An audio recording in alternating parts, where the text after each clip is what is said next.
Okay. Alright, alright, alright, alright, alright, alright, alright. We're live. What's good, y'all? Okay, my audio is way too loud on my end. Like I hear the music way too loud. I need to get this right. It's a lot. It's a learning process for me and for y'all. Hey, what's good? My name is Kevin, coming to you live from Dallas, Texas. It's good. It's a good day today. It's 78 degrees, 78, 80 degrees.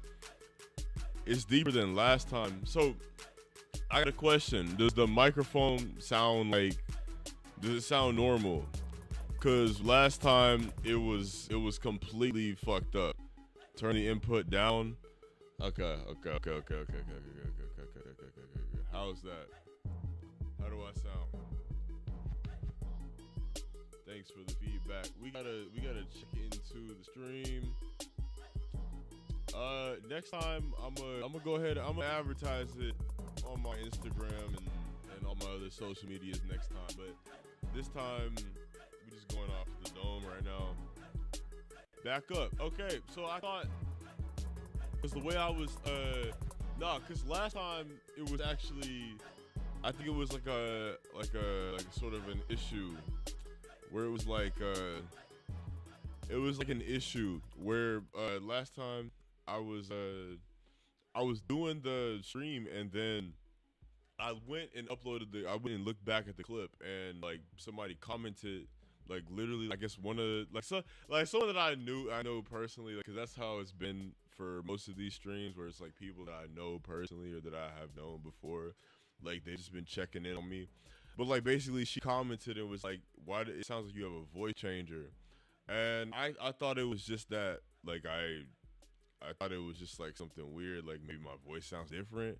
But nah, I went back and like listened to it and I'm like, wait, my voice is like highly distorted. It's like glitching and everything. So nah, like what it was is that my microphone was actually plugged into the wrong port.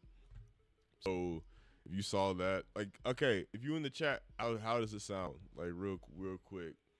Cause you said turn it back up, turn it back down. Do I sound natural? Do I sound like do I not? Do I sound like myself? Cause like I'm actually like, dang, like I went ahead and got the whole like mic set up and everything.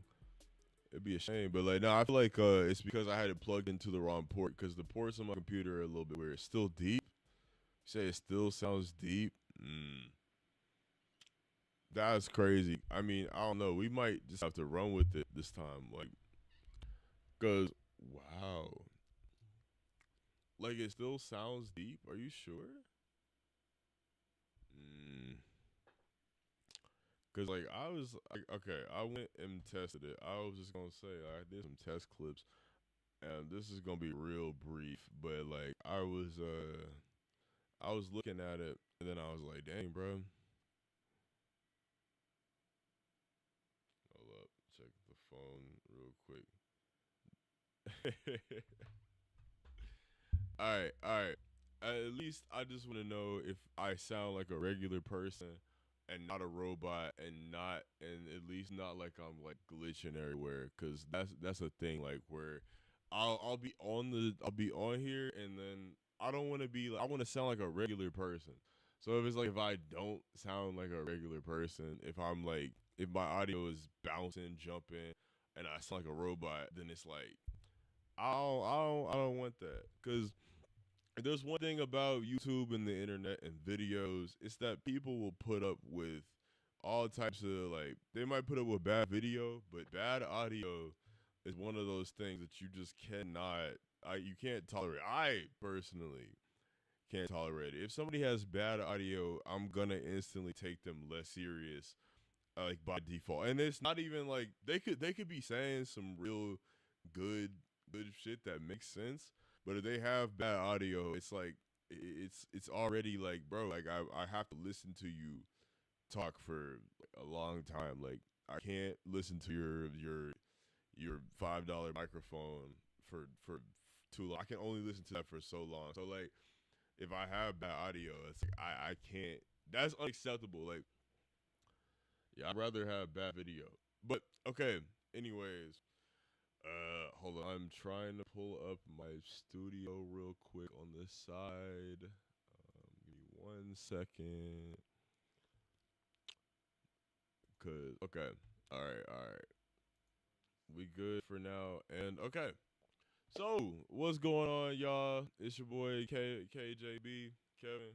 I'm here live from Dallas, Texas. It feels good. It feels good as hell. It's a 1:29 Central Time. Thank you for everybody who's tuning in. I know we only got one viewer in here right now, but it's alright. It's gonna be more people coming in the future. I feel it.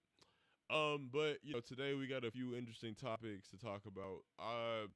We're getting into we are getting into what is going on in the real world in terms of the U.S., the economy and all that shit. Like it's very interesting because I seen this on YouTube. It's like a MSNBC clip where we're talking about or where is it at? We got the escalating costs are everywhere, and it's one of those things where it's like you recognize it. Everybody knows that costs are going up, but like the question is like how much are they going up, and how bad of a problem is it? I've been saying it's bad, but I feel like it doesn't really resonate until you actually like can compare what it was like just a few years ago versus what it looks like now. Because I think we're living in a very different environment, only just 4 or 5 years later. Like compared to what we had in 2020 versus 2025, it's like, dang, it's only been 5 years, and you telling me that we're paying twice as much for groceries right now? Like, how does that? How does that like end up? How is that okay? Like, how is that sustainable? Like, if things keep growing at this rate, it's not looking good for the U.S. in general. Like, I think people can only put up with so much, but like, okay, let me just pull it up right now. Here we go, real quick. So right here we got from MSNBC. It's like escalating costs are everywhere. The Trump tariffs rattle consumers, and we're just gonna take a look at this video real quick, and yeah. I love the stream format just because like I feel like Another new tariff turnaround. I feel like you can like just I can just talk and like go through it because this is how I watch YouTube videos anyways. I want to know if my audio is right. Okay, I think it's good. I think I sound right. From President Trump All right. Another new tariff turnaround from President Trump, announcing on Sunday. By the way, Trump with the tariffs is insane. Like, if y'all know anything about like just the policy in general, it's like, bro said like I'm just gonna do taxes on everything. I'm gonna do tariffs on everything, and somehow we're just gonna start making shit here in America. Like that was literally his whole analysis. Like these are the people running the country. It's like obviously, bro, you have to do a lot more than just put tariffs on shit. I digress. I'm not even gonna get into it because like He will delay his plan to levy a sweeping 50% tariff on the European Union just days after declaring them because, he said, trade talks were going on. Another new tariff turnaround from President Trump, announcing on Sunday he will delay his plan to levy a sweeping 50% tariff on the European Union. That's what a 50% tariff on the European Union. I didn't. That's why I had to replay it. I didn't know if I caught that. That's okay. Just days after declaring them because, he said, trade talks were going nowhere. Henrietta Trey's is the managing partner and director of economic policy research at Veda Partners. With me in studio is NBC's business and data correspondent Brian Chung. We are talking, Brian, about the largest trade relationship in the world. I appreciate What would it mean to everyday Americans if there was a 50% tariff? Yeah, well, it would mean 50% potentially in higher costs for consumers when it comes to things like wine and cheeses that come from Europe. But I want to point out that even though there's... Y'all hear that? You hear that? 50% tariff would mean 50% tax on items that come from Europe, like wine, cheeses, and everything. Like he just in general, like you're just gonna be paying more for shit. That's really all that matters here, huh? So I was going to say that's something that hits a lot of Americans home, but I do want to point out that those are not the major exports from the countries in the EU by at least the sheer dollar volume. Think about things like, for example, airplanes as well as motor vehicles. We import a lot of medicinal and pharmaceutical products as well from the European Union in magnitudes larger than just French wine and cheese. So those things could all get more expensive. Now, of course, the announcement over the weekend that that won't happen as early as next month, that it could happen in July, does certainly alleviate some of those concerns. But I think what makes all of this complicated, Chris, is that unlike other countries where they can negotiate bilaterally, this is a block of countries. Ursula von der Leyen, the president of the European Union, is going to have to figure out whether or not among the dozens or so countries in the European Union, whether or not a trade deal is able to get across the finish line. So it's a very complicated economic relationship, but it's also a very complicated negotiation that's going to happen between the U.S. and the EU. Well, let's talk about that with NBC's Kelly O'Donnell, who's... All right, bro. Like, just real quick, though, like, so...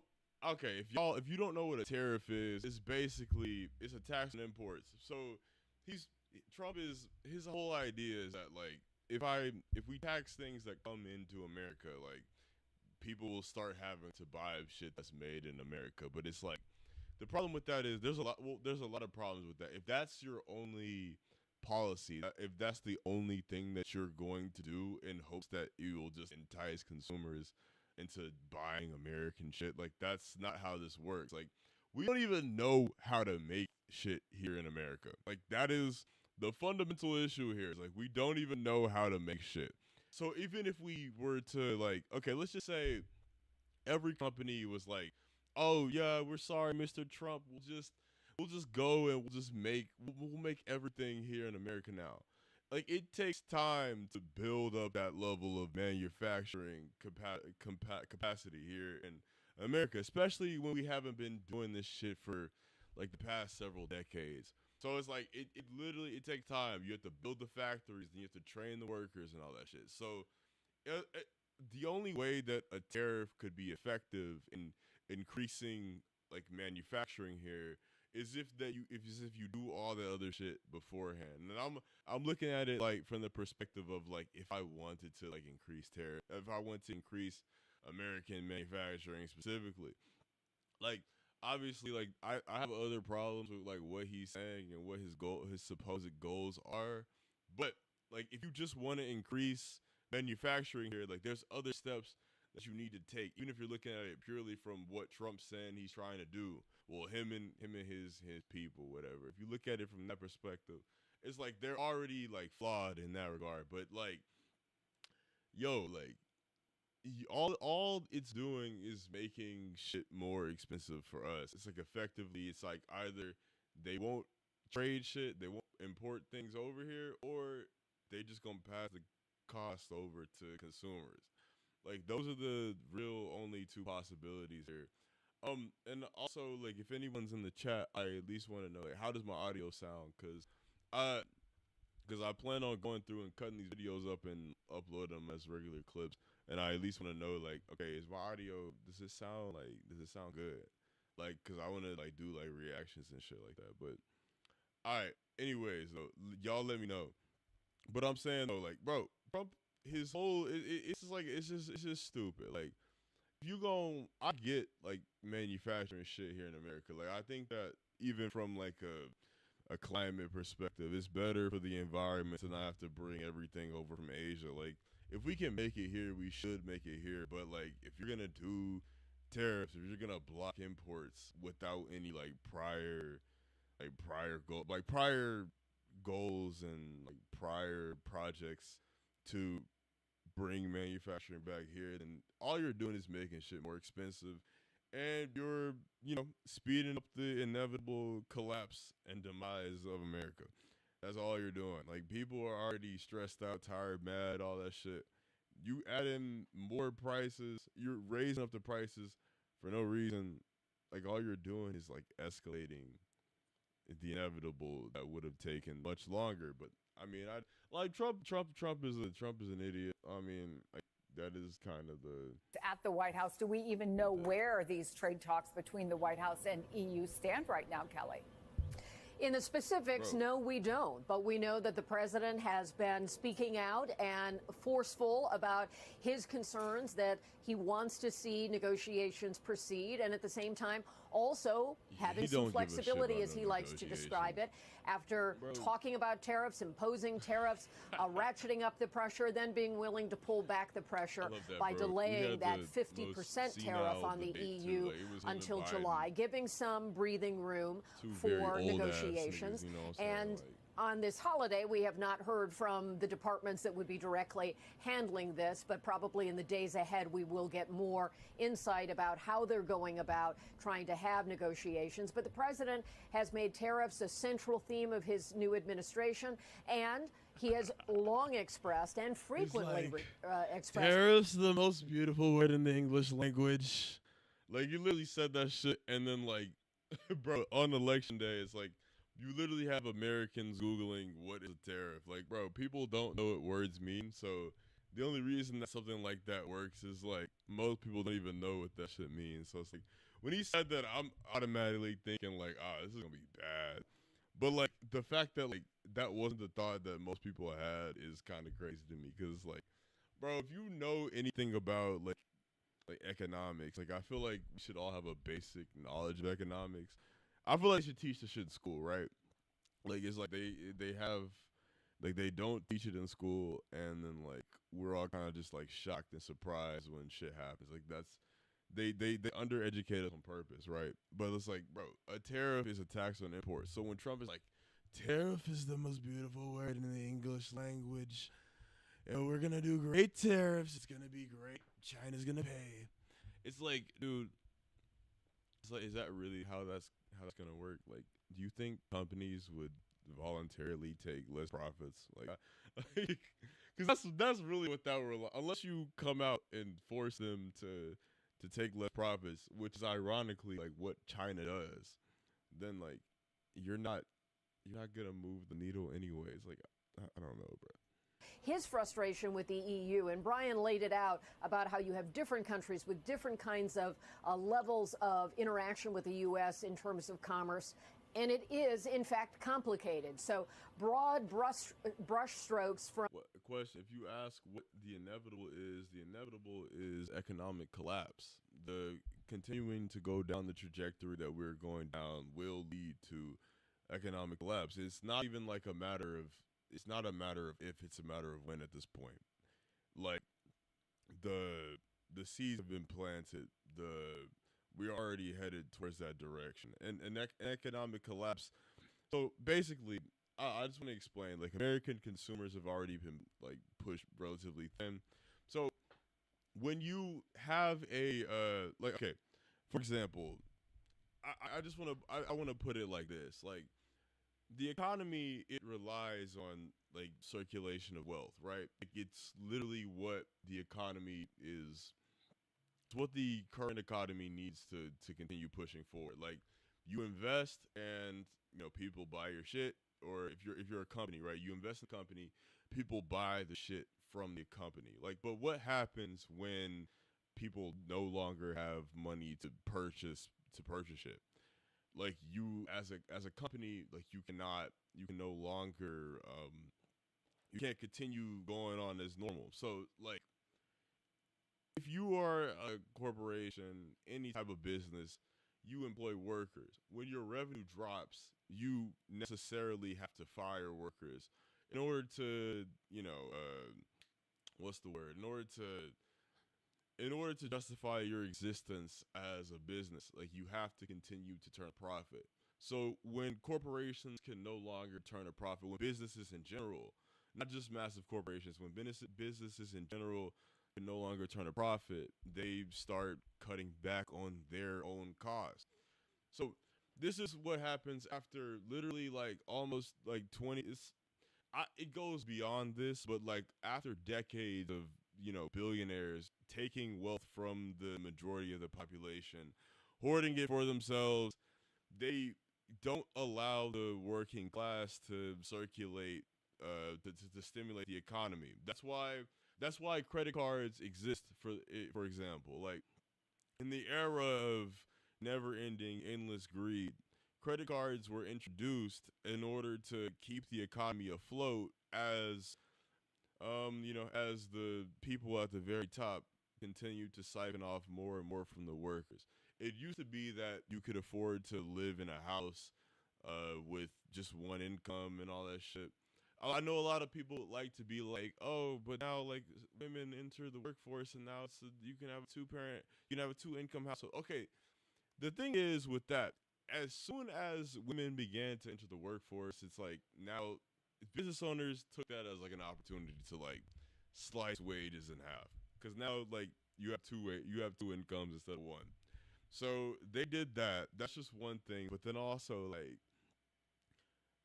there are so many charts and graphs you can find where like for example like business like billionaire wealth has drastically increased. Meanwhile, the wealth of everyone else has been continuously going down and down and down for decades. And the inevitable collapse is when I say that, like, when that happens for a prolonged period of time, like, everyday people no longer have money to be able to stimulate the economy. Like, necessarily, like, people need to spend money. So when everyone is like, okay, I'm gonna stay at home, I'm gonna save my money, like it sucks because it's like a damned if you do, damned if you don't type situation. Like if you go outside, you go and have fun that weekend, like you spend all your money, but then it's like if you go and save your money and stay at home, it's like, well, you're helping the economy collapse. It's like we're cooked either way is what I'm trying to say. I said it in a lot of words, but like in economic collapse, it means a lot of things. It means mass layoffs as businesses try and cut costs. It means higher prices for certain essential goods. I mean, if you are already rich, you might be able to benefit from it. Like, but the vast majority of us are going to face a lot of bullshit, and it is what it is at this point. Like I think you just kind of have to accept it, figure out how to navigate through it, but also know that like at the end of the day, there's way more of us than there are of them, which is kind of like the I don't know, like the elephant in the room is like there are way more workers, there are way more everyday people. This whole dynamic relies on people not understanding that we actually do have power to fight back against this shit if we are working together. But at the same time, those same people at the top have spent literally like decades trying to divide us, trying to get us to think about things on individual terms, trying to get us to like to blame the other people around us instead of the motherfuckers with power and those who are in charge. Like I don't know, but that's what I'm saying. The inevitable is economic collapse. And I have another video that I was going to take a look at, but like, damn, I should have started the stream earlier. We're running out of time. But all right, let's continue. From President Trump on his social posts or in his responses to questions or in the ways that he likes to communicate about this are only one level of the conversation. It goes so much deeper and gets so much more complicated. And there's, of course, a lot on the Trump line. Is a baboon. And we have learned through this whole process there might be certain levels of tariffs where the pain is broadly dispersed, and then others where it's very acute in certain areas, and those tend to bubble up and get the president's attention and have these sort of conversations like the EU president talking to the president, trying to get some resolution. So I would expect there'd be more of that volatility in the approach as we go forward. Thank you so much, Kelly. So, Henrietta, obviously, not the first time the president has announced a steep tariff on an ally and then walked it back. By the way, we should say a top EU import for us is pharmaceuticals, and the president, Brian mentioned that, but the president has promised to bring down drug prices, among other things. He's literally What do you even say to regular Americans who are trying to navigate this uncertainty? You know, some of them like rushed out and thought, oh, I'm going to have to buy a car. Wait. Okay, look at that. Okay, medicinal, farm products, motor vehicles, aircraft, and alcohol. Bro, we love all of those things. God damn it. Like, okay, the first ones are needs. We like nice cars from Europe. we like to travel, fly on planes and shit, and we love fucking alcohol. Like it is we bro. Like we talk about the businesses a lot, but for everyday bro. Americans who are trying to budget, what do? You know, it's amazing. This is the most impressive part of the whole story, in my opinion, is that the American public is just incredibly aware that these tariffs that the president keeps putting I don't think in that place is escalating month by month, are a direct tax on everything that they buy. And you can see that in their actions. You can see it in the front page advertisements on local newspapers. You can see it everywhere you go. And Walmart and other stores are letting their consumers, their shoppers know that prices are on the rise, and it's specifically because of President Trump and his trade policies. So whether that's ibuprofen or a can of beer on this Memorial Day, all that stuff is more expensive expressly because of President Trump's tariffs. And the American public. Okay, this is where the thing is, like, it's not just because of Trump's tariffs. There's a lot of other shit that goes into it, but like the Trump tariffs is literally, it's one of those, it's the most blatant shit. It's like, it's just stupid. Like, all the other stuff is just like kind of like, okay, we let the market decide. Like, all right, whatever, bro. This is like literally just like it's like Trump knows the collapse is coming, and he's just chosen to like escalate it on purpose. Even though he thinks that what he's doing is good. He thinks that it's somehow gonna pay off in the long run, but it ain't. It's literally just gonna make people. It's going to make people more mad at the status quo and at the system. That's the only way that this ends for Trump. And I'm like, okay, I'm glad about that part. But like, also, like, dude, like, you can't just sit here and think that like I'm just gonna do tariffs and like somehow like I'm struggling to like understand like how someone could like actually believe that shit. Like, is incredibly aware of that. And I think that's why you're seeing such negative reactions from Republicans, independents, and Democrats in every single poll about his trade war strategy. Okay, bro, they don't believe it will work. It has not worked. We are now a month out from materially escalated tariffs that will not just raise prices for consumers, but take things off of our shelves. And that's already what's in place with China and what will precipitate for the next couple months or even years. I mean, that's the question, right? A lot of Americans have been bracing for higher prices as companies say, look, we can't absorb the costs anymore, eat them, as the president likes to say. Is there, again, I'm bracing for higher prices. I'll just say this, like, bro, if you have some shit that is not necessary, like I suggest you go ahead and buy it right now, because it ain't going to be fun. Like, necessary goods going to end up being more expensive. But, like, also, like, I think that, like, it's a good opportunity to just, like, you can plan for the future. Like, again, like with anything else, any real sense of when we might be seeing that, feeling it on Americans' personal bottom line? Yes, it's already in place. I know when I go to the grocery store, I can already see it. You know, coffee, for example, is already $3 more expensive for every single bag that you buy. It's $17, $18. What'd you say? That's a good one. You know, that's already $3. I know when I go to the grocery store, I can already see it. You know, coffee, for example, is already $3 more expensive for every single bag that you buy. It's $17, $18. You know, that's not something that you would have seen without President Trump in office. So those escalating costs are really everywhere. You can see it in the day-to-day stuff that you're purchasing, and we'll see it even more as we start getting ready for summer camps or back-to-school purchases and things along those lines. The goods coming in from China how can you save in this climate? 51%. How do you save in a world where shit keeps getting more expensive? You plan for it, and then by the time you actually have to buy it, it's literally more expensive. How do you plan for that? When we go to the stores, and everything will be more expensive. How do you plan? How? Henrietta, Trump's decision to escalate the trade wars on Friday, quote, capped off a week that saw Mr. Trump ignore repeated warnings that his agenda could worsen the nation's debt, harm many of his own voters. You have to plan for shit going up and contribute far less in growth than the White House contends. That is a sentence that should strike and would strike fear in the heart. Wait, okay, it capped off this week that Mr. Trump ignore repeated warnings that his agenda could worsen the nation's debt, harm many of his own voters, hurt the finances of low-income families, and contribute to far less in growth than the White House contends. Yeah, bro. I think that, like, like, well, he's like, okay, is that surprise? Like, he literally told y'all what he was going to do. He told people what he was going to do. And then motherfuckers still voted for him. But, like, I also can't blame them completely because his Kamala is horrible. The Democrats were horrible. They literally campaigned. Their only campaign promise was that they are not Trump. And yes, we see Trump is bad, but if you're going to actually contend with Donald Trump, you're going to contend with what the Republicans are offering, you're going to contend with fascism rising in the U.S., then you need to offer people some very real relief to the actual problems that we are facing.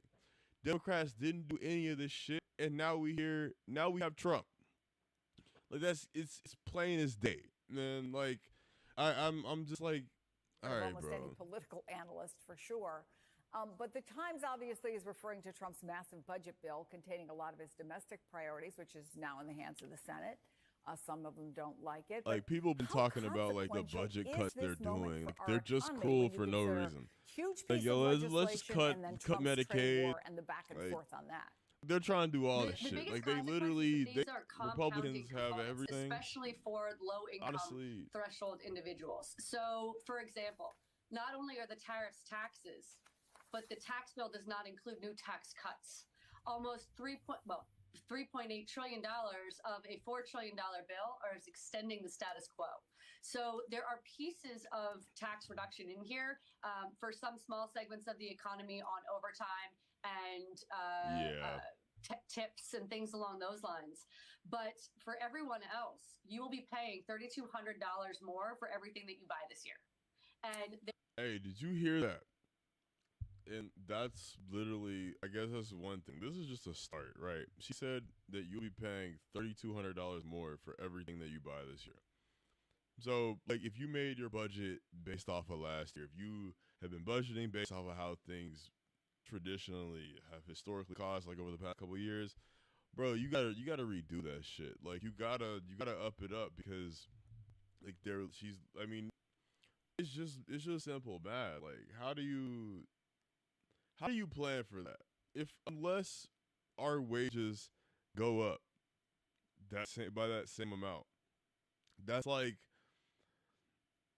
that's a lot. Like, that adds up because, for example, like 2/3 of Americans can't afford a $1,000 emergency. Like, I mean, there's so many different examples of this bullshit. Like, where it's like, okay, people are like, well, things are going up. Like, but the question is, at what point do we keep putting up with this forever, or like, do people decide to do something about it? I mean, I'm in the camp of like, let's do something about it. There's way more of us than there are of them, honestly, and the only way that this continues to go on is if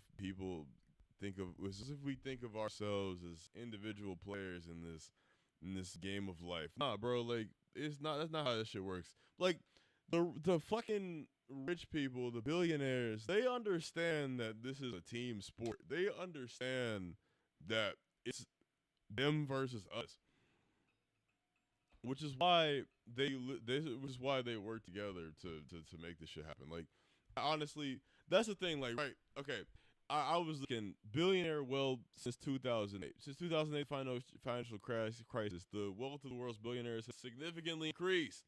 Global billionaire worth has surged, with some reports indicating a gain of over 68% since the beginning of the pandemic in March 2020. Bro, 5 years, these niggas have increased their worth by 68%. And the rest of us have directly gotten poorer as a result of that. It's literally a wealth transfer from the bottom 99% to the top 1%. It's literally like, it's almost a 1-to-1.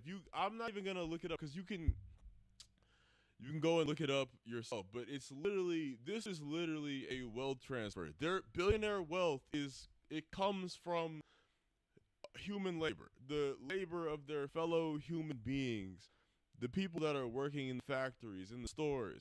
They are literally choosing to share less and less of those gains with everyone else. And it's causing severe societal issues and eventually leading up to the inevitable collapse. Like, I don't I don't know how to how to put this in like a more like layman's way, because like I want people to understand, like, bro, we should be alarmed about it, and this is only going to continue. Like, the goalpost is only going to keep moving. It's not gonna be like, oh, like, okay, let's just say you make $1 million, right, bro? At this rate, like, $1 million won't even mean shit. Like, inflation is a real thing. Like, the reason why, like, you could go and ask people like 20 years ago, how much money, how much wealth do you need to retire? I guarantee you that they would give a significantly different answer than what someone who's asked that exact same question today would give. And that's just because of inflation and that the rapid increase and the just cost of living. It's like, bro, why does that happen? Like, I mean, because of capitalism and like the logic of the system. It demands never ending growth and increase of profits. My nigga, like, I just be like, okay, global billionaire wealth has surged since 2020, 68%. Think about it. Has your wealth increased 68% since 2020? Like, literally any regular random person. Like, has that happened? Has your wealth increased by 68%? So we have to ask the question, the follow-up question. When you see that statistic, where is that billionaire wealth coming from? Is it are they just working 68% harder? Hell not. You're working 68% harder. They're just taking the money. That's literally it. And they get to do that not because they earn it, but because they control the system. They control how wealth circulates throughout the economy. Billionaires are the main ones that are benefiting from the exploitation of labor. Oh my God. Okay.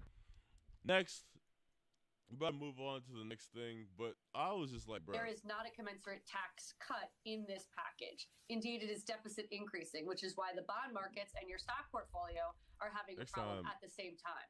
And then to compound it even further, we're cutting Medicaid, food stamps, and the other programs that those low end of the spectrum income brackets rely on. And so while their cost of buying everyday items is increasing, we're also taking away federal aid.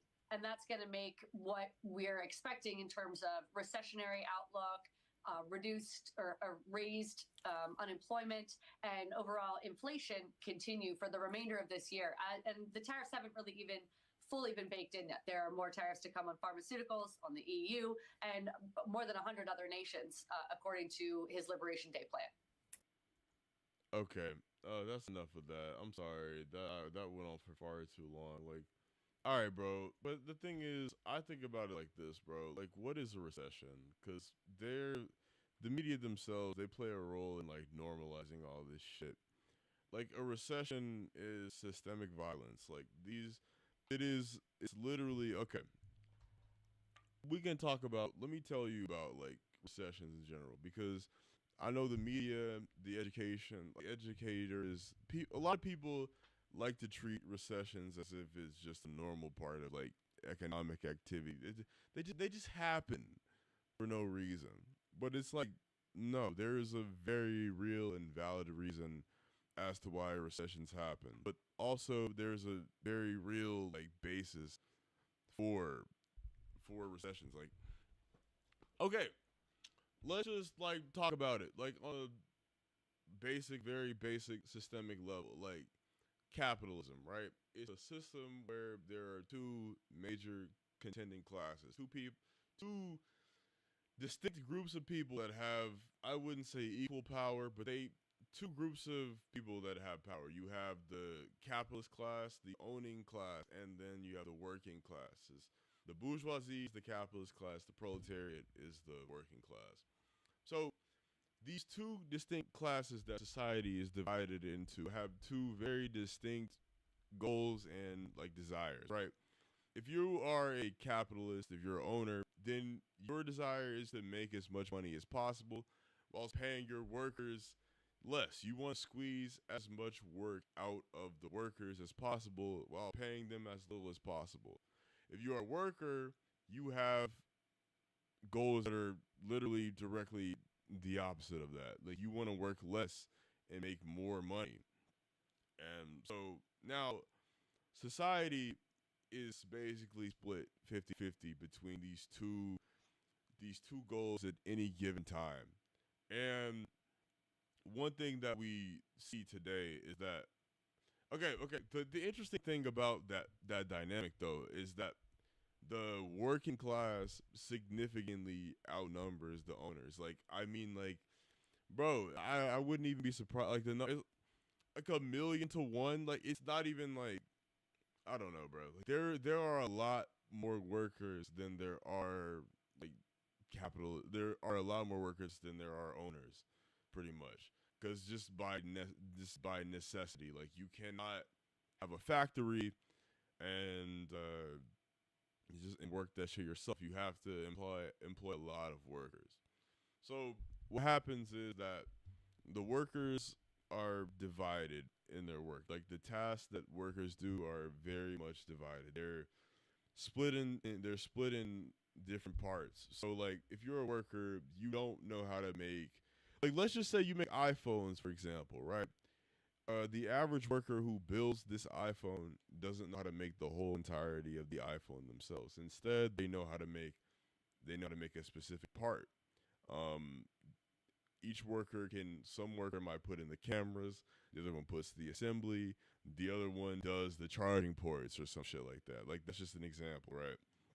So your work becomes much more simplified as a worker. So therefore you end up being much more replaceable because you're doing a easy, repetitive task where it's like, okay, anyone could pretty much do that shit.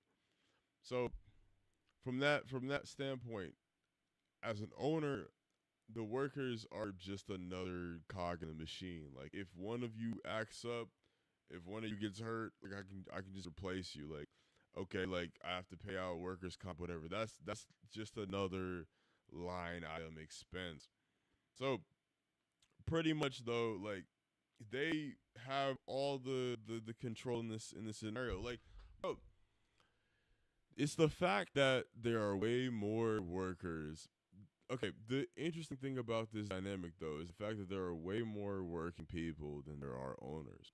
If workers really understood, like, just the dynamic and the numbers of how this shit works, they could easily put an end to this whole dynamic and run everything like democratically, like how, like, we vote for our politicians.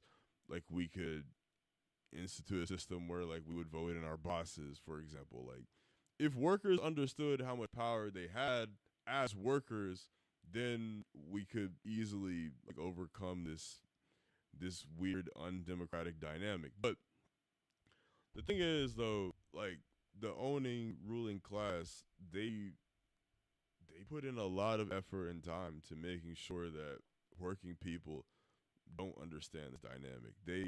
There's a reason why, like, if you ask the average person, like, they understand that this is like it's like a, I wouldn't say like a slave master dynamic, but it almost is. Like, okay, like, if you're a slave, for example, and you act out, they'll beat you. It's much more obvious, right?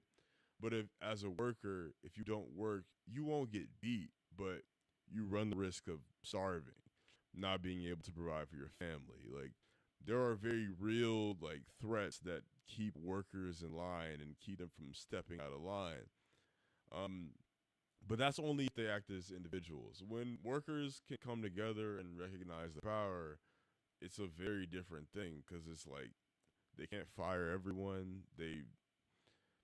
That's when, things can, like, eventually improve for people.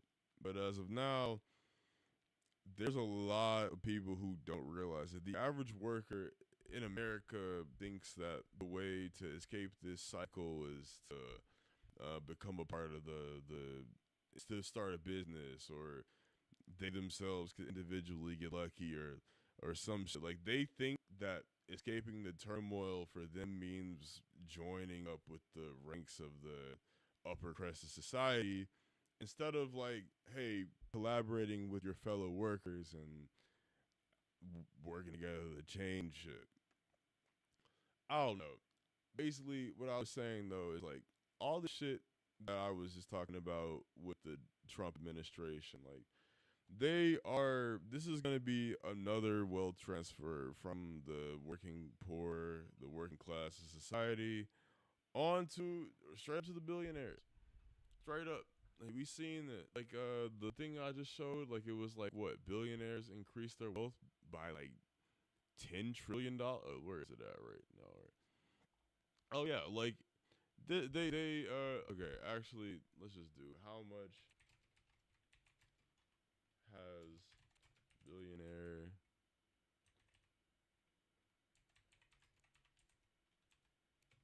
since 2008.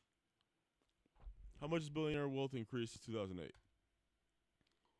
Bro, the total wealth of the world's billionaires has doubled from 6.3 trillion to 14 trillion between 2015 and 2014. 10 years. Literally doubled their wealth. None of us, have we doubled our incomes since then? Everybody going to work.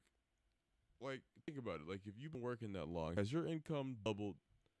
Maybe some people, if you got lucky or you happen to have like a specific opportunity or some shit, maybe.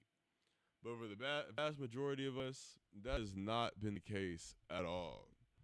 So these niggas have been stealing wealth from people, stealing wealth from society. We've just been letting them, not because we can't do anything about it, but because we all individually believe that we could at least become one of them, or if not even one of them, like at least like a smaller version of that. And I'm telling you right now, bro, like the only way that this dynamic changes is if like, we work together with your fellow workers. Like if you're a worker and if you exchange your labor time for money, then like understand that like as a worker, you will have more power than the bosses. This is just for right now, bro. But just because things are the way they are now does not mean that this is how it will always be. 10, 20, 30, 40 years down the future, things can and will change drastically. I mean, they have to. This is not sustainable. So, yeah, that's that for this segment. And I know I've been going on for a long time. This is only a 10-minute video, but I'm about to do one more video before I have to go to work. But honestly though, yeah, bro, like I don't know, these fucking ghouls, man. All right, Trump is a ghoul. His billionaire buddies, bad, all of them bad. I'm gonna get on here and we're gonna be more consistent with it, because I feel like these points need to be hammered down more and more, but also like there's only so much that you can do as an individual person. All right, next thing though, we're about to check on a video. It's about cars and car infrastructure, car culture here in America, because I have so much to say about this. Like, to give you a bit of background, like I have a urban planning and policy degree, and I live in Texas. Right there, it's right there behind you. You can't really tell. But yeah, like I saw this video from a channel. It's called Some More News. I like to watch them from time to time, but it's been a little bit like not as much as I used to. Like, okay, bro, their humor is a little bit pale. If you know what I mean. Like there's certain things that they might say that like honestly will go on for way too long. It's like, okay, bro, like we get it, bro, but like the information, the videos are very information dense and is more entertaining than a goddamn MSNBC news clip. I'm sorry that I put you through that, whoever, those of you who are watching. But all right, hold up, cause we're gonna pull it up right here.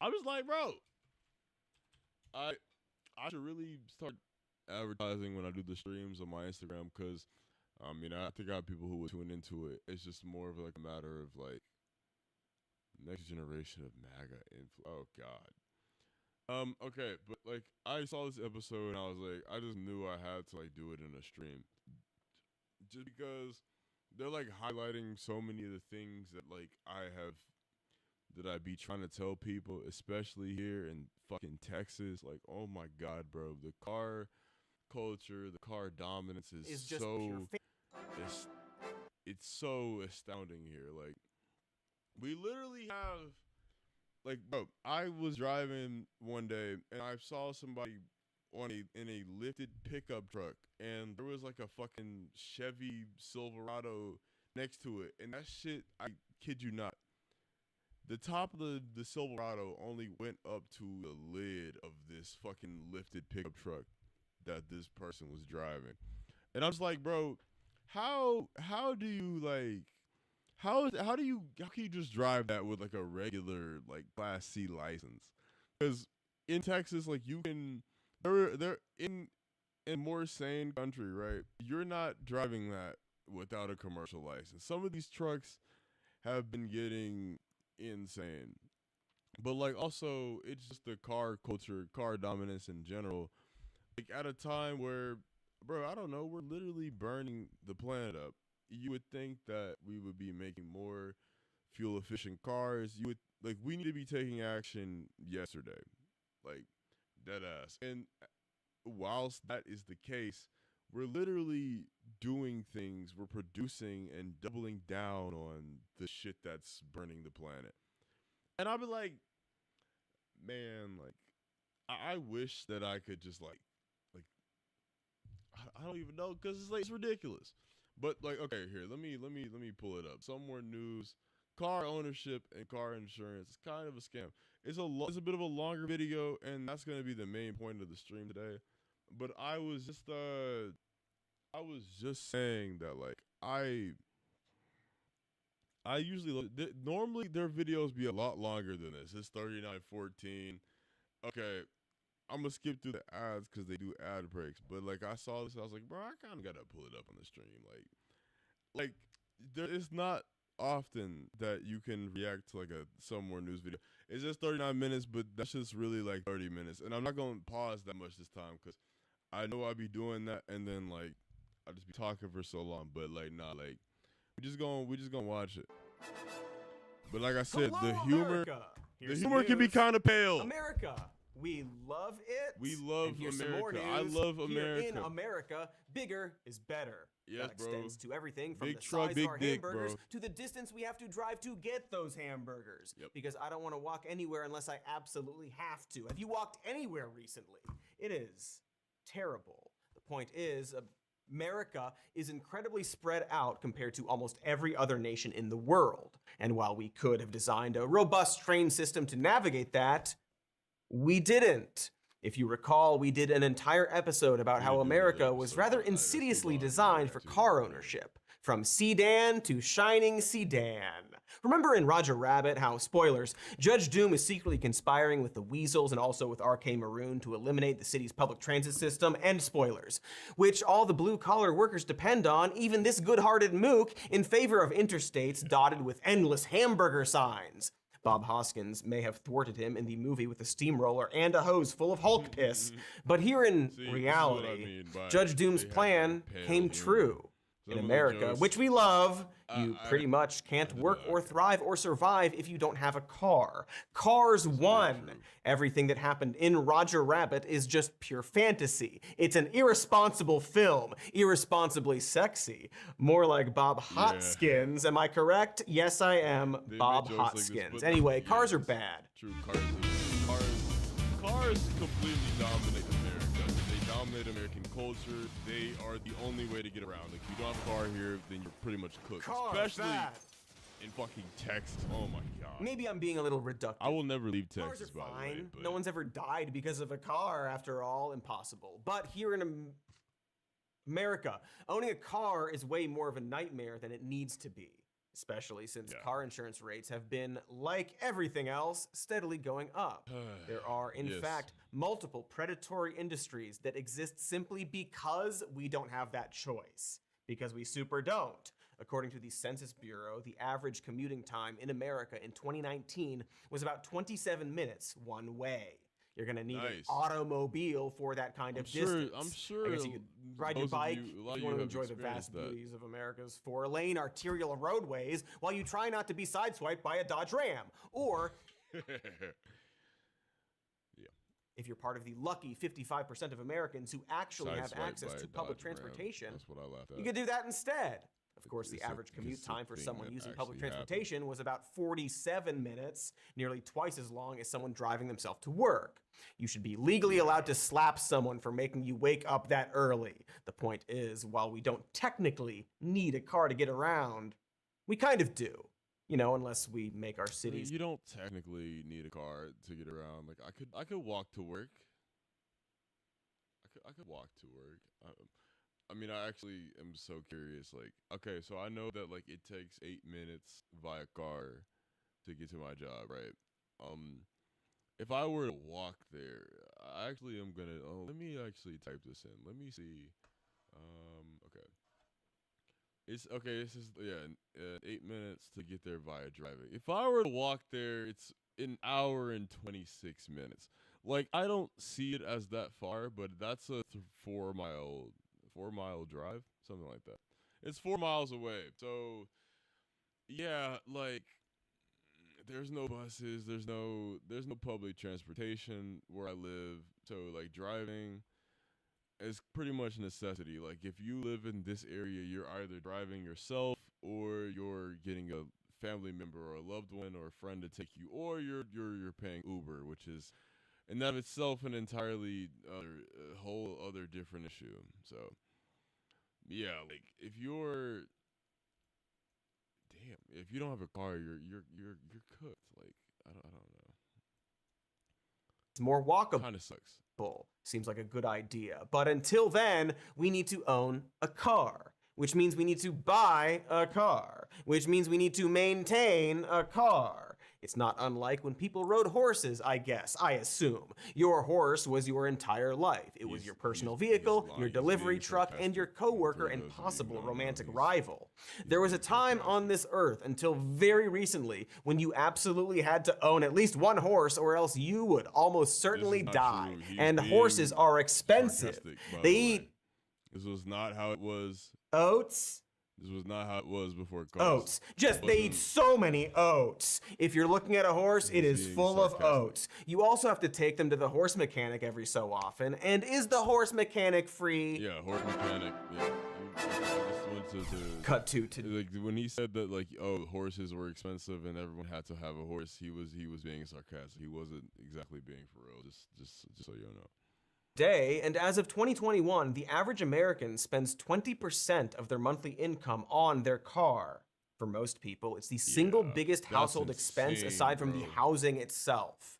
Currently, the average cost of a new car is $50,000, and about half that for a used car. That's a buttload of money. Many buttloads. Average. Too many, in fact, for 80% of Americans who don't have 50 grand in dickin' around money.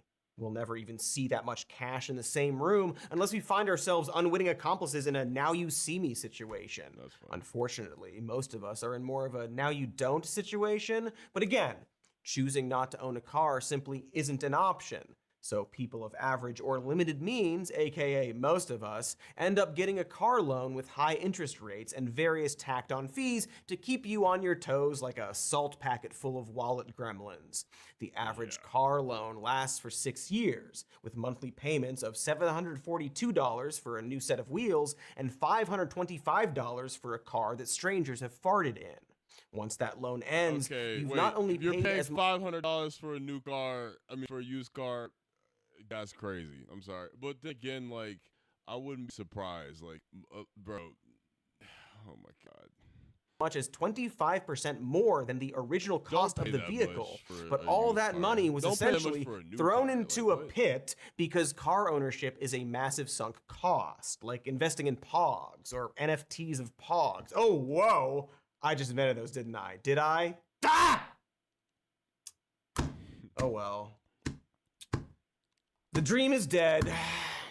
Anyway, your car loses almost all of its value the second you drive it off the lot, like a Pacific Rim doll tumbling out of its original packaging. As illustrated in this example by the New York Times, a brand new 2025 Toyota Camry SE purchased for $40,000 with a $3,000 down payment and the rest of the money in financing at 7.4% interest for 6 years will end up costing you $50,000 total. Meanwhile, that Camry will plummet in value every year of the loan, so that by the time you pay it off after 6 years, it's only worth about 14 grand. Yeah, I mean, but it's like you have to have a car to get around though. So like, what do you do about that? Like, is this not a scam? Like, bro, he literally said that like if you buy a car, it first of all like it instantly loses value the second you drive it off the lot. Like you could probably still get most of what you paid for it when you drive off the lot, but it literally drops like significantly whenever you drive it off the lot. But then like also in terms of like extra taxes, fees, add-ons and shit, like it's he lit that what like if it's $40,000 and then like let's say 50 divided by like 40, yeah, that's 25% more. Like you're paying 25% more for your car. Like at the end of the day, roughly 28% of that $50,000 for a new car. That's like opening a savings account at a bank that is when you're done paying it off for it to only be worth 14%. Like that's 14 for 40 divided by 14% or 14,000. I mean it's 2.8. Okay, so 14. Okay, actually you gotta flip that around. I do math bad. So 14,000 divided by 40,000 is 35%. Yeah, it's only that's 35% when you're done paying it off is what your car is worth. Okay. Currently on fire. And so ultimately, car ownership is just this albatross that we're all forced to wear. Albatross also sounds like a car model. Are generally maybe a Hyundai car, so it might be worth more. What I'm getting at here is that we love to think of cars as a product that reflects our unique identities. There are endless choices, in theory, for what kind of car we drive. We have countless ads for cars featuring celebrities and cool windy roads, and we stuff cars in our movies and TV shows. For Pete's sake, David Lynch has directed car commercials. Safe is my pet. Safe. Do you speak micro? Boy, that doesn't make me want to buy a car at all. Like Kind of makes me want to live in the woods and make sculptures from animal skin. R.I.P. you beautiful freak. The point is, cars are part of our culture, because if they weren't, we might actually notice that we don't actually have a choice in the matter. And for a lot of people, we don't actually get to pick our car based on which celebrity endorsed it. We're just looking for whatever we can afford. Because the cost of a car doesn't simply stop at the purchase, of course. American households spend $1.6 trillion on transportation every year. And a lot of that is made up of expenses related to owning a car. We need cars, so we pay for cars. And then we have to pay for all the other industries charging us for our cars. And that's what this episode is mainly about. Not the cars, but all the parasites around the cars. The leeches. The car leeches. And speaking of siphoning stuff, let your body go slack and allow these ads to suck you off. Not as sexual. See, this is what I meant by jokes. Like the ads, I'm gonna skip them, but I'm gonna put their links in the description when I upload the actual video. That way, like, to show love to them. Like, I mean, I don't know what they have. Ground news. Ground news is good. It's cool. Like, I see a lot of creators doing that. Lisa, I don't know what that is. Pillows and a microfiber sheet set. It's okay, pillows and sheets. Yeah, I'll put their ads in the description. But yeah, like, I think it's kind of ridiculous, like the whole car culture thing. It's like, it's to the fact that like cars are so easily like heavily ingrained in the culture that we don't even really notice that like they're not necessary. Like they're necessary because of the built environment around us, but they're not necessary in terms of like transportation itself. and they've sort of like naturalized themselves. They kind of made themselves. The car industry has made cars seem as though it's just normal. Like, hey, like you're in a. It's just normal to get around in a car. Like you have to maintain this giant 3,000-pound piece of metal just to go from point A to point B. When in reality, it's like it doesn't really have to be like that. That's just the way that it is. And I mean, what can you do? Well, I mean, there's a lot you can do. It takes time to move away from. God dang, like I don't know, bro. If I just go and look at some random American suburb on Google Maps, it's bad. Like I'm just like, okay, like let me just show you. Like if I move this over here and I'm zooming into like Chicago or some shit, like a random suburb, like how do you get around this environment like without a car? Like just like driving around here, right? Literally, bro. Let's just say I'm gonna go to this fucking like shop, right? Okay, but there's something specific that you want to get from this shop. You live like here. You live in this house, right? Okay. How do you get over there effectively without a car? I could do the map, but let me just tell you, they have buses in Chicago, but it's gonna take way longer to get to this random shop over here. This what is this? I don't know. This grocery store right here than it would.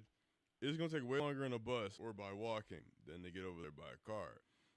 And that's largely because of design choices and the fact that there are not like local shops in each neighborhood. Like there's all these goddamn like big box stores. Maybe Chicago's not a great example. Like maybe I can go and like it's like Los Angeles. Oh my God.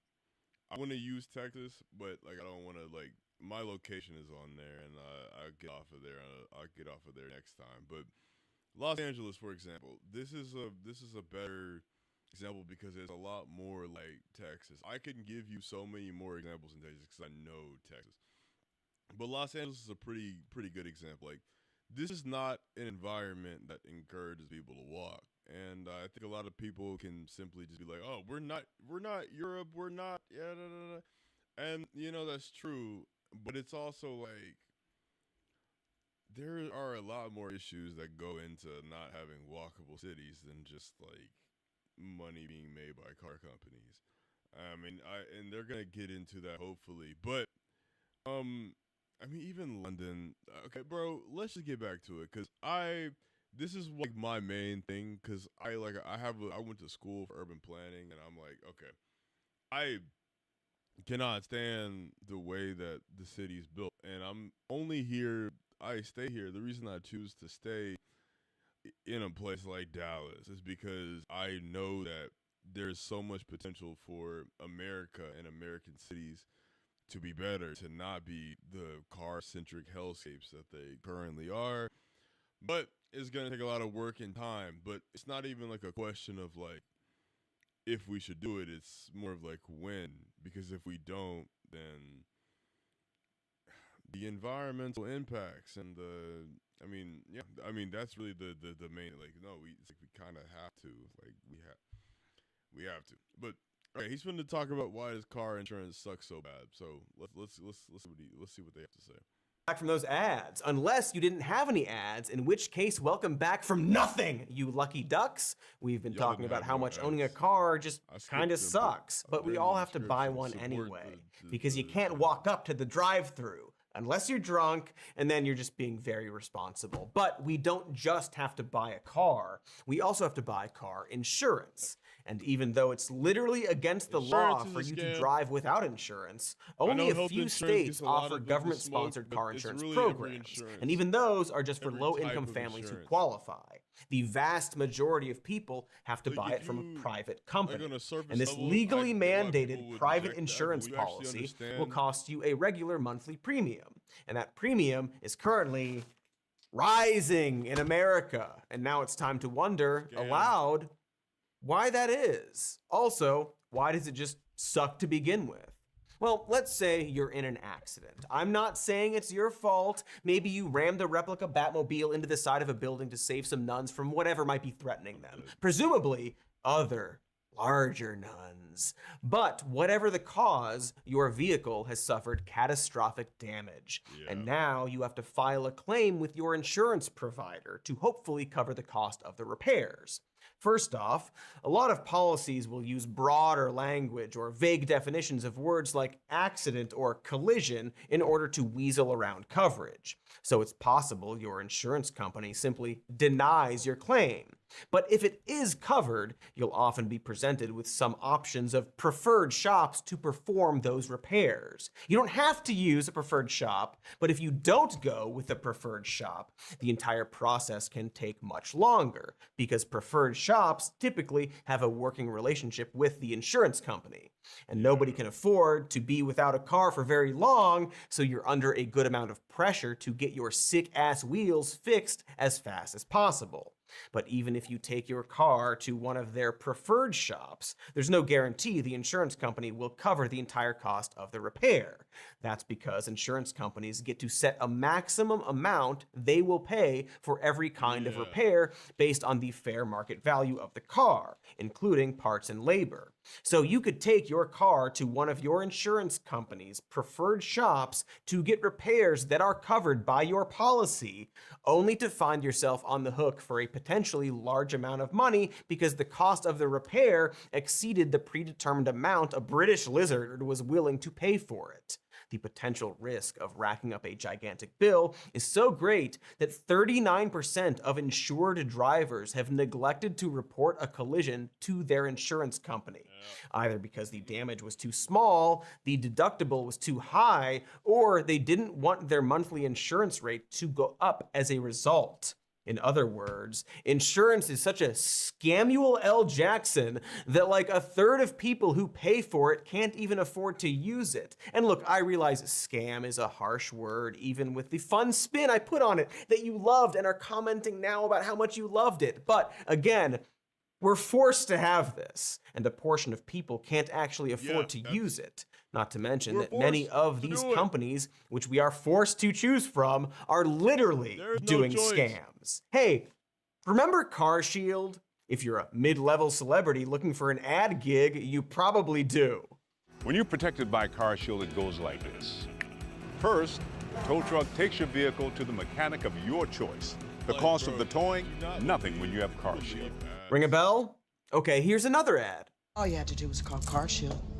And you could have protected yourself against expensive repairs. Yeah, and then my price will go up the minute I file a claim. Shut up! You probably didn't need to see the second ad, but I did. CarShield recently had to settle a lawsuit with the FTC for false and misleading claims after promising their customers the freedom to have their vehicles fixed at any repair shop, only to have almost the exact opposite be true. Nobody takes CarShield. It is the unwrapped Jolly Rancher of car insurance. CarShield is not accepted to such a degree that some body shops actually laugh at customers trying to use it.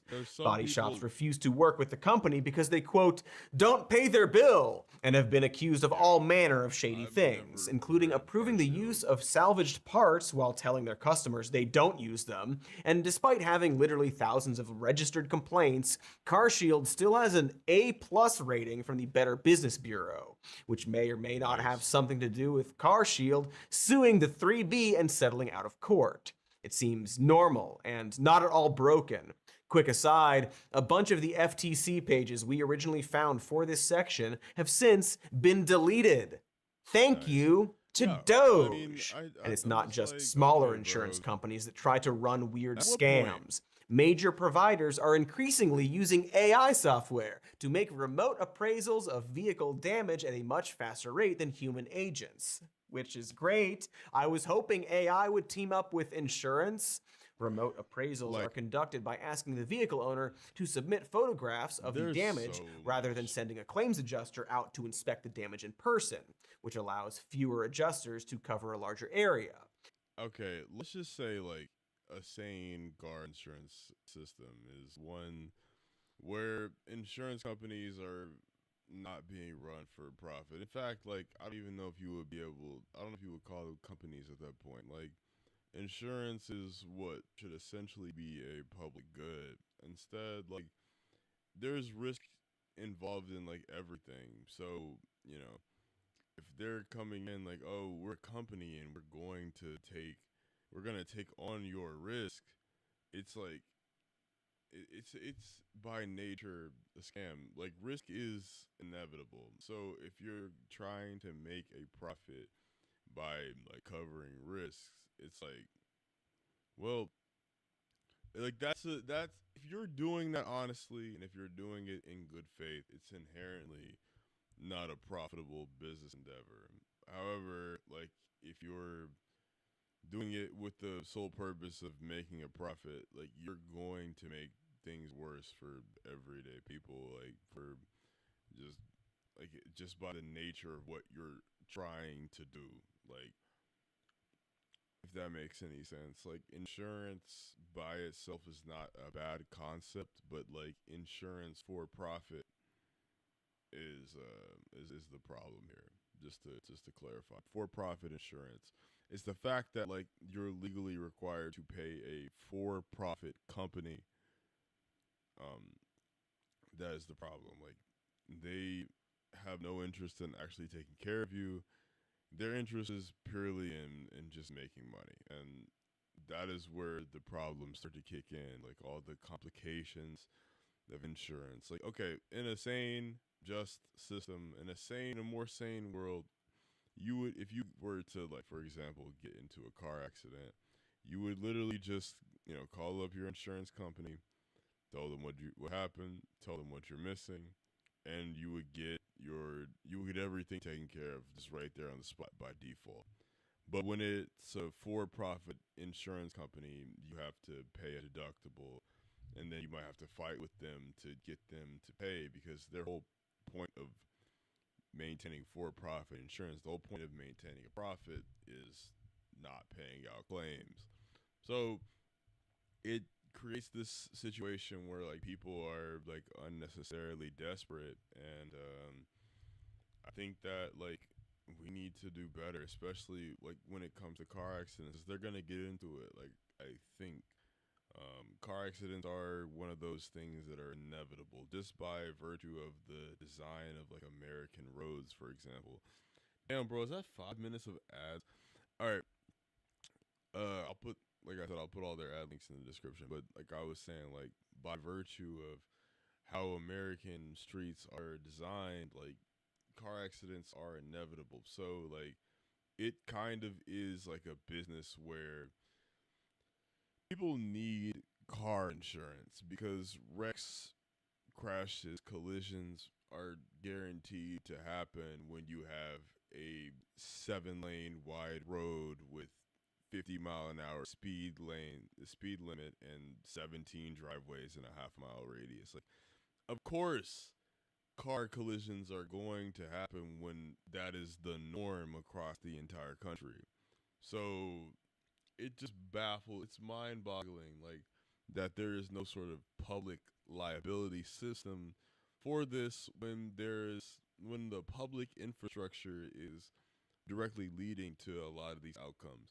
And you can say that like people make individual choices. They might choose to be drunk, or they might drive distracted, or they might look at the phone, they might be sleepy, they might something on that individual's part could go wrong. But the thing is, when there are so many opportunities for something to go wrong combined with high ass speed limits, dangerous crashes are an inevitability. So why is it that we treat them as if they're like individual occurrences? And the whole insurance system kind of reaffirms that, like the legal system around car accidents, the insurance system. Yeah, it's a whole mess. But Geico partnered with Traceable to accelerate accident recovery with AI. Like, bro, these motherfuckers, similar to health insurance, they make their money by not paying out claims, or at least trying not to pay out claims. Or I mean, when it comes to like lawyers and shit, it's a bit different. I don't know if they're gonna talk about that, but we'll talk about that a little later. But like, nah, it's kind of like it's a whole mess. The whole situation is a mess. And there's already a margin of error involved because it's difficult to evaluate certain types of damage just from a photograph. It really but is. The AI software blazes through appraisals, completing dozens per virtual agent per day. It's making our lives and as better one can and expect worse with at the AI, same time. these appraisals are often inconsistent or flat out wrong, overvaluing damage and undervaluing vehicles and frequently leading to a total loss. Total loss is when they deem that a car isn't worth the expense to repair. In these cases, the insurance company will take possession of the car to sell it at salvage and pay you the value of your car minus your deductible, whether you want them to or not. Almost a full third of collision claims are deemed a total loss, but Lord knows how many of those were actually warranted. You hear that? A third of collisions are deemed a total loss. Meaning that in so many cases, even if your car is fixable, and let's just say you love your car, like, even if it's fixable, the insurance company's like, we could probably make more money just selling your car off. And you can't, that's what they do. You can't really stop them. Kind of ridiculous. Like if you have sentimental, let's just say you have sentimental value towards your car. You love your car, you put so much time and effort into that car, you get a crash, insurance company's like, nah, bro, like, it's done, it's over. Like, I mean, what are you gonna do? It's total. But then, like, they take that car and then turn around and sell it. It's like, damn, kind of fucked up, right? For profit. That's the thing about a for-profit insurance system. And like I said, healthcare gets all the smoke, but it's really every type of insurance. Like, you can go.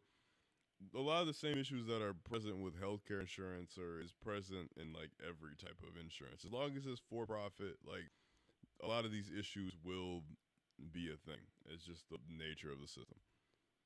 This Wired article seems to think it's pretty accurate. However, USAA and Progressive were recently sued for allegedly using their AI appraisal software to falsely declare vehicles as a total loss, allowing them to sell those cars at auction instead of paying for the repairs. You may notice that as the option where the company gets to spend less and make more. Seems like they should just have a human do this. My goodness, the AI apocalypse is so boring. At least Skynet had the decency to kill us with nukes. On the subject of technology and bad things, as auto manufacturers continue stuffing their cars with the latest Tony Stark farts, like touchscreens that make you go through several menus to change your AC. This is ridiculous. Like, even my car, like, okay, I'll say, like, I have a 2019 Ford Fusion, right?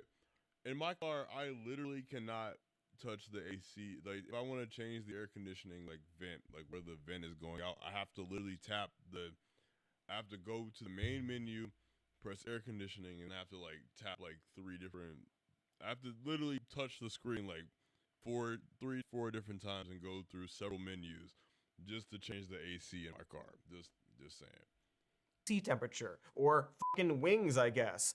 That means they're getting more expensive to repair. You don't even have to own one for your rates to go up. Maybe you're backing out of a parking space and ding a Cybertruck, causing it to rocket 50 feet into the air and slam into the side of a hospital while the driver shouts about how epic sauce they're being. And so just the fact that there are so many Knight Riders, or Johnny Blade Runners, on the road means that insurance premiums have soared to mitigate the potential risk of having to fix one of them. The average cost of repairs increased 36% from 2018 to 2023. You'd think that's because electric vehicles have more expensive parts or cost more to repair. But it's actually the opposite. The actual reason it costs so much more is that dealerships overcharge for repair costs to make up for lost maintenance revenue you don't get with EVs, such as oil changes. Because you can't make less money, right? Gee whiz, it's almost like a lot of clean energy goes directly against the tenets of capitalism, and we don't know how to contend with that. How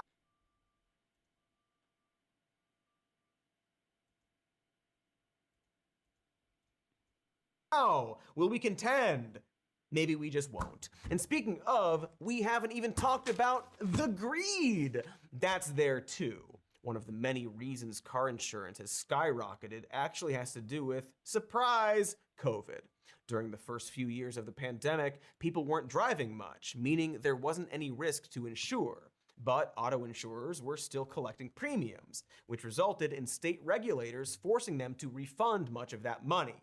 And even though insurers wound up refunding $13 billion, they still collected nearly $30 billion in excess premiums that they have never given back. I love that. However, the good times would only last for so long, because when all of those cooped up drivers eventually returned to the roads, auto insurers suddenly had to start paying claims again instead of just sitting on free money. Except there's a loophole, it seems, a little-known tactic called just raise your prices. And so at the start of 2024, insurance companies raised premiums 26% to maintain that profit margin. And while they are technically required to justify any rate in that proper, insurance companies raise premiums 26% to maintain that profit margin. And while they are technically required to justify any rate increases, state regulators got log-jammed by the sheer number of requests. When they couldn't get their rates approved quickly enough, providers began to straight up leave markets until they got their way. Like how Allstate packed up and left California until the Golden State buckled and agreed to their rate increases. Hey, look, okay, so I just want to say, like, this is kind of like the crazy thing, right? So in America, corporations have so much power in general. Like, it's kind of actually ridiculous. Like, I mean, no, I won't say it's even ridiculous. I think that's exactly how the system is intended to be. But corporations have so much power, and these people have there's no method to like hold them accountable for the actions that they take. They control so much of the shit that we actually need to survive throughout life, but they are completely unaccountable to anything that the public wants, even as their actions directly affect like the vast majority of the people who are the public. So like when you try and regulate a company and they can just be like, nah, we just gonna leave, it's just like, what? Like, how do you? Okay, and I'll tell you the real answer to that. Like, if you try and regulate a corporation and they threaten to leave, if you're a government, just do it yourself. Like, it's very simple. Like when in Minnesota, for example, they tried to introduce a minimum wage for like Uber and DoorDash drivers, right? So when they did that, those companies threatened to leave the state of Minnesota. You know, if you actually have some balls as a governor, as a politician who manages a state that, I might add, has billions of dollars just sitting in cash, why not just open up your own service? Like, the only thing that a company like Uber and Lyft does, they're simply just a mediation service between restaurants, drivers, and customers. You could literally operate that yourself. You have the money to hire some engineers. The state could have literally done that themselves. And it's kind of a similar situation when it comes to car insurance. Like, why not just like have the people pay into a state insurance system that's way cheaper, and you're California and you definitely have the upfront cost to cover that. But the thing is, these politicians are completely cucked to corporations. They are completely in the pocket of corporations and billionaires. They operate for the sole benefit of these corporations and billionaires, of capital owners. And they have no balls and they have no vision for the future. And that's why this shit continues and persists. But, you know, it is what it is, bro. Like, we're just going to pull out. And I guess according to a lot of, like, oh, my bad, I moved that shit over. According to a lot of, like, liberal politicians, like, there's just nothing we can do. They won. Like, what, bro? We actually talked about this in our episode on home insurance, where both car and home insurance, and really any insurance, isn't regulated on a federal level. Yep. Where both car and home insurance, and we actually talked about this in our episode on home insurance, where both car and home insurance, and really any insurance, isn't regulated on a federal level. Yeah, and it's kind of like if you get into an accident or something in a different state, like your experience can be very different, depending on which geographical boundary that collision happened to occur in. I mean, it's kind of like like I said, we have a very I don't know if shitty is the word, just a very ridiculous system. Like, I don't know what to say. That means the individual states have shitty to is the play word. It's ball shitty if they and want ridiculous. these companies to remain there, because it's not like these national companies give a rat's ball either way. In fact, having fewer insurance options allows insurance companies to increase their rates due to less competition. That effectively means insurance companies can increase their premiums whether or not regulators approve it. Yeah. Not that it would matter much if they waited for approval, as a 2016 report from the Center of Public Integrity found that half of the 109 state insurance commissioners who left their posts in the decade prior went to work in the insurance industry. So the more money you allow your future employers to make, the better. Okay, so you spent all the money you need to spend in order to be able to spend enough money to buy a car, get insurance, and then get it fixed. So you spent all the money. You've achieved spend inception. That's our $1.6 trillion a year on transportation at work. Now it's time to actually get the ham-sniffing thing fixed. Luckily, the noble auto mechanic is one of the most trusted trades in America. Yeah, Jim Carrey certainly didn't shove a muffler up a mechanic's ass in The Mask. That definitely didn't happen and never will. So after the break, we will talk about the next step in that process. I'm not skipping and that. I bet It's literally like 6 minutes of fun. When did they ever do that? So okay. This is why I said we could do this video. Because it says 39 minutes long, but come on, y'all. It's literally 7. If this is not a recession indicator, I don't know what it is, bro. It's literally a 7-minute ad break. Dead ass. 23 minutes to 28, 30. Yeah. It was 5-minute ad break. Oh my God. I'll put their ad link in the description. Support Summer News. But I will say, man, American car culture is out of control. It's ridiculous. Companies, corporations have so much influence on how this country works. It's quite ridiculous, honestly. Okay, I'm gonna go take a bathroom break real quick. I'm gonna go pee, and then we'll come back and continue the video. But yeah, I'm just gonna cut it. When I get back, we'll skip that break. But I'll be right back. Chewy.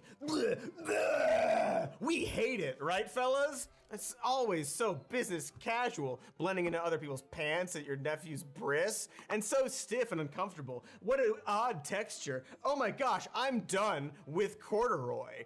Thankfully, I found a jean, singular, that's comfortable and versatile, and stretches to accommodate if you have one too many bites of bris cake. So spongy, that cake. It's the perfect jean. They carry waist sizes from 26 to 50. Lengths from 26 to 38. So they have fits perfect for anyone. No tailor required. And you know who else loves a good singular jean? Fathers. If they had some kind of holiday of their own, the perfect jean would also make the perfect gift. Oh well, there's definitely not a holiday like that coming up. It is bris season, folks. So listen up. It's finally time to stop crushing your balls, singular or plural, in uncomfortable jeans by going to theperfectjean.nyc. Our audience gets 15% off your first order plus free shipping, free returns, and free exchanges when you use code MORENEWS15 at checkout. That's 15% off for new customers at theperfectjean.nyc. with promo code MORENEWS15. After you purchase, they'll ask you where you heard about them, so please support our show and tell them we sent you. Fuck your corduroy! It's all right. It's back, though. We're going to make these into clips. 2011 place to start the video. Did you just click on a random spot because you're an adrenaline junkie, or were you aiming that click somewhere else and missed? Either way, I'm so glad you're here. We're talking about how much car insurance bones you. Specifically, how much money auto insurers are all but guaranteed to make by charging record high premiums and paying out almost nothing. And just to be as sinister as possible, these insurance companies are also making sure your car is fixed as shittily as possible. But they have help. And this is where your mechanic comes in. Shady body shops are one of the oldest cliches for good reason. According to a survey by Consumer Affairs, 78% of Americans don't trust their mechanic. But to be fair and balanced, body shops are in a tough spot. They generally have razor-thin profit margins these days, and 85% of their business comes from insurance claims. Shops are under pressure from insurance companies to keep repair costs low in order to keep getting that business. So in some cases, shops will find a way to goose their profits while still charging insurance as little as possible. To that end, some auto shops will cut corners and use old salvaged parts to keep the actual cost of the repair low so they can pocket the additional cash, or nickel and dime customers for even more by tacking on unnecessary parts and labor that insurance won't cover. Meanwhile, the body shop and the insurance company get to point the finger at each other for the unexpectedly high cost, when in reality, the system is functioning as intended. Insurance companies get to set the maximum allowable cost of a given repair. Body shops will cut corners to keep costs low and maximize profits because they rely on business from insurance claims to stay open. And the swindling gets passed on to you in the form of sky-high premiums and out-of-pocket repair costs. It's like if Pay It Forward were a curse, which I guess it technically was for Haley Joel and Kevin Spacey, I guess, but in a different way, very different way. Bro. And it's not like you can avoid these costs. As I keep pointing out, insurance is a racket, but we also need it. Kind of like an actual racket when you're about to play tennis. If we're all required to zoom around in metal battering rams covered in anime stickers, there needs to be a mechanism in place to shoulder the cost of inevitable catastrophe. Public insurance. Insurance should not be for profit. And like he's saying right here, this is my big fucking thing. Like, I don't think that we should be completely dependent on cars, but at least in the meantime, like, a right system would be a public insurance system where we are all it's a public thing. Like, the government made this environment that has made us dependent on cars, then they turn around and build the most, like, ridiculous type of infrastructure that is inherently unsafe, because it has the sole purpose of moving as many cars through as possible, and there's literally no consideration given for anything else. And it's not even good at that as well. That's another point. But they literally created this environment, and then they put the blame and responsibility onto individual people when we inevitably occasionally crash into each other. Like, make it make sense. Like, this is not normal. This is not just the way things are. And I have one more video. This video is almost over. I have one more video that I want to go through, because this type of shit is, like, it's ridiculous.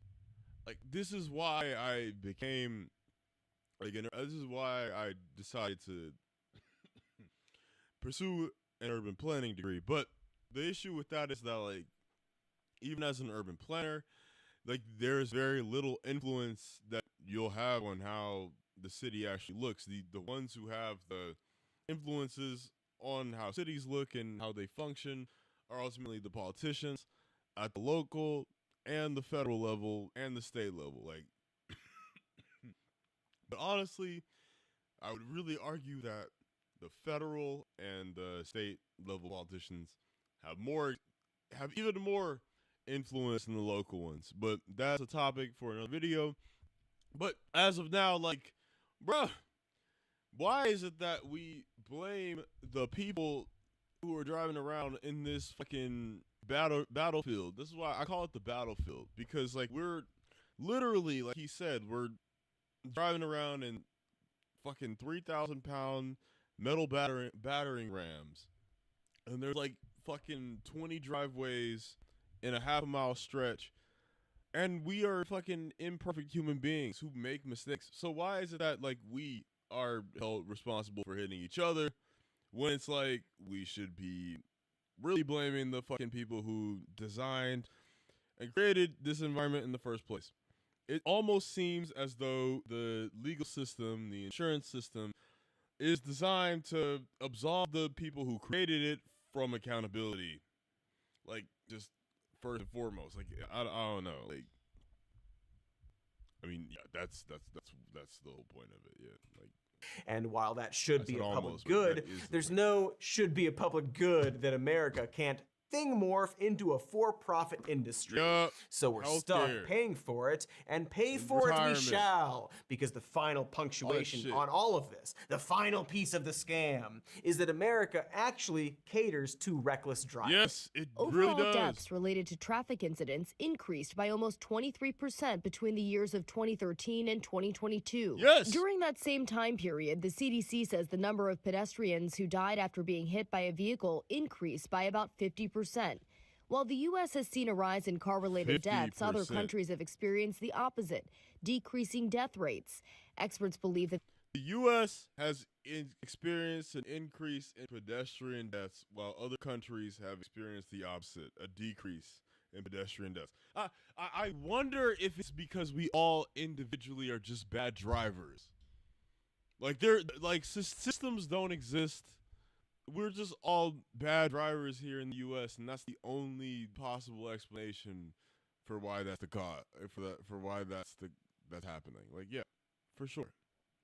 The increase in deaths in the U.S. could be the result of new car and roadway designs that prioritize appearance and speed over safety. It's as American as apple pie smeared across the pavement. As that report says, this problem is uniquely American. And while our road design is a factor, American cars are uniquely huge and keep getting bigger and more popular, like Jack Reacher's muscles. I mean, but it's like kind of like a thing, right? It's the bigger car arms race where it's like you see this giant 4-ton lifted pickup truck, and then like you might see that drive next to you and then be like, God damn, like what if that shit hits me?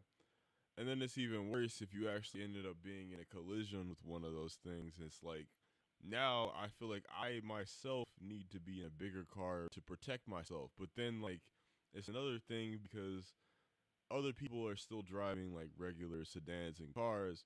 So then, like, what if you get in a collision with one of them? Then they feel the same way, and then it kind of goes, it's like a never-ending cycle. It's like on and on. Like, someone sees a bigger car, they think, oh, that looks cool, or I feel like I don't want to get hit by that. I want to be protected from that. And then they get a bigger car, and then the other person gets hit by them, then they get a bigger car, and then like the cycle continues.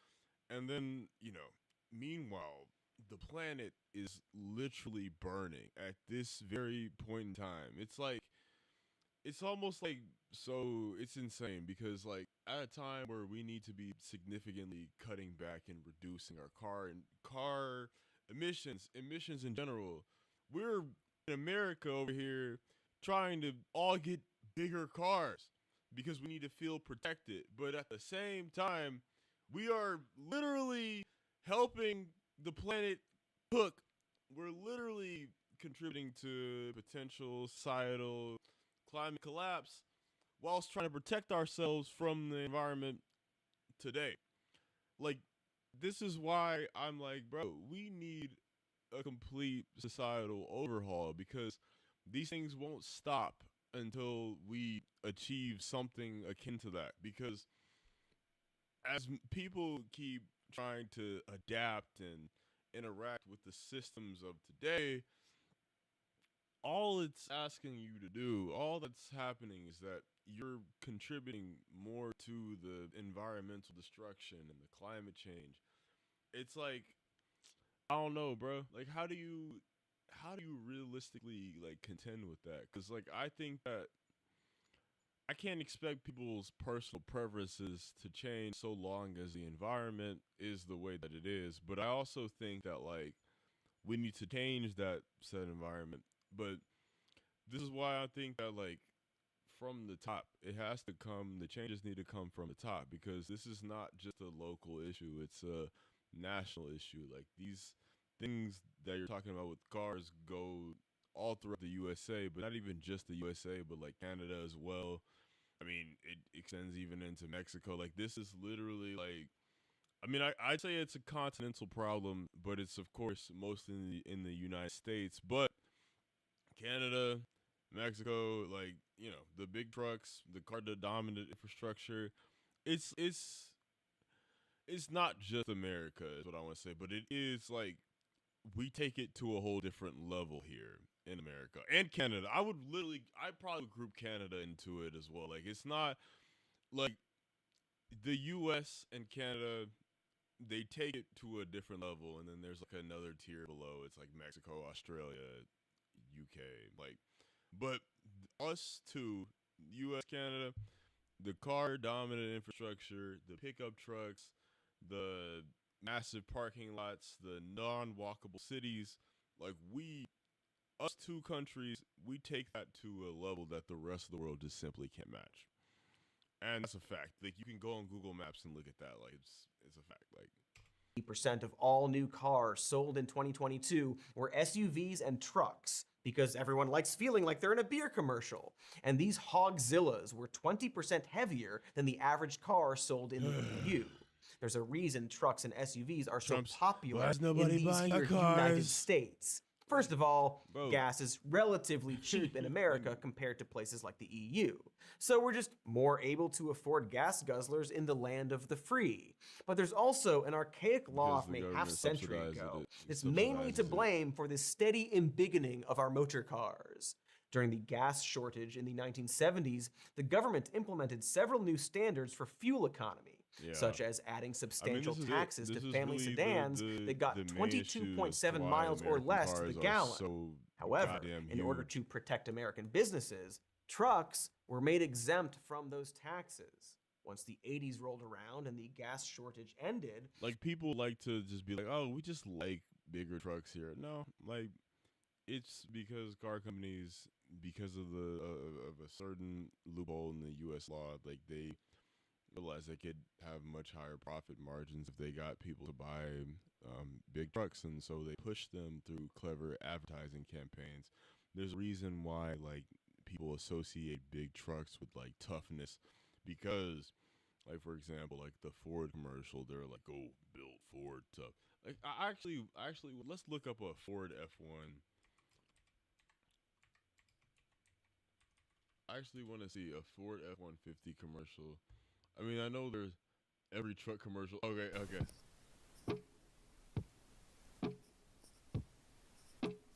TikTok, every truck commercial. You know the feeling of taking a hot dump in your rich friend's house? It's what it feels like driving a Ford. Bro. All American F-150. Oh my God. I mean, and it works, bro. All it's missing is various clips of a Ford truck drifting around closet dirt. Like, okay, bro.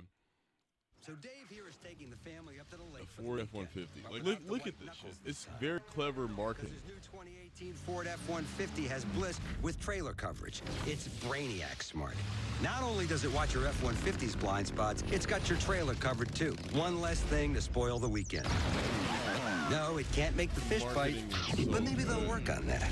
This is the new 2018 Ford F-150. It doesn't just raise the bar, pal. It is the bar. They're built Ford tough, bro. And, like, that's one of the things that, like, is, I mean, you see a lot of people who are talking about, like, I've seen a lot of car YouTubers that have been talking about how the trucks have been getting just massive for no fucking reason. Actually, here, let me go back. It's really very simple. Like, because of the loopholes in the U.S. law, like, it's much more profitable for car companies to sell these massive trucks. And that goes for SUVs as well. Like, Look, everybody wants the same things in a pickup, okay? You don't need a bunch of donut eaters at a focus group to tell you that. But only the focus group. Like, you know, like this is this is marketing language. Engineers at Ford seem to get it, because they cranked out an all-new line of engines for the 2011 F-150 to give you the most torque, most towing, most horsepower, most payload, and you won't be put in a chokehold every time you fill up, because you can also get the best fuel economy. Best fuel economy in a Ford F-150. What, bro? Like, what does that mean? They didn't pull up any numbers. They didn't show any miles per gallon statistics. Just take that in with a grain of salt. They said best fuel economy. Like, these are buzzwords. They're just saying shit, and then like they're saying shit that sounds good, and you know people eat that shit up, and you know eventually every goddamn truck is Ford F-150 long-term reliability problems. Watch before, bro. Like that's funny how that's like the. Okay, one more F-150. I guess people have been making the... It's funny because people are... Have you ever been beaten by a wet spaghetti noodle by your girlfriend because she has a twin sister and you got confused and fucked her dad? Well, that's how it feels to drive a Ford F-250. Ford. You said, have you ever been beaten?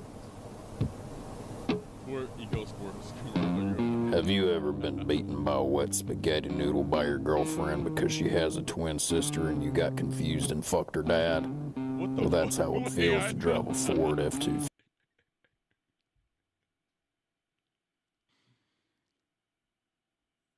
The Ford makes fun fact, Ford makes F-Series trucks increasing size. I think the F-750, which is so hilariously large, I don't think it's road legal, not. Bro, they're all road legal. And that's the crazy thing, right? Like it would literally require like a commercial. Okay, but like let's look at a 1984. Hey, Ford see truck. this?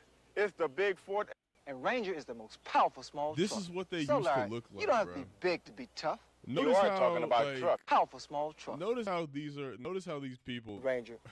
You don't have. Notice how these people are taller than the trucks that they're standing next to. Like, I think that's something that we should look at. Like because trucks didn't always look the way that they did. The reason that they've been getting so much bigger is because that's what they're trying to sell. They're trying to sell a product that makes you look and feel tough. And they do it by like saying like, and this is the Ford F-250, Ford F-150. This is a pickup truck. It's a man's truck. Like they literally do that shit, and it works so well. They're playing on people's desires and their insecurities to like want to feel tough and to be masculine. I mean, even if you're like a woman or whatever, it's still like wanting to feel tough and nobody's gonna fuck with you. It's like it's ridiculous, but like also understand that a Ford F-150, like let's just say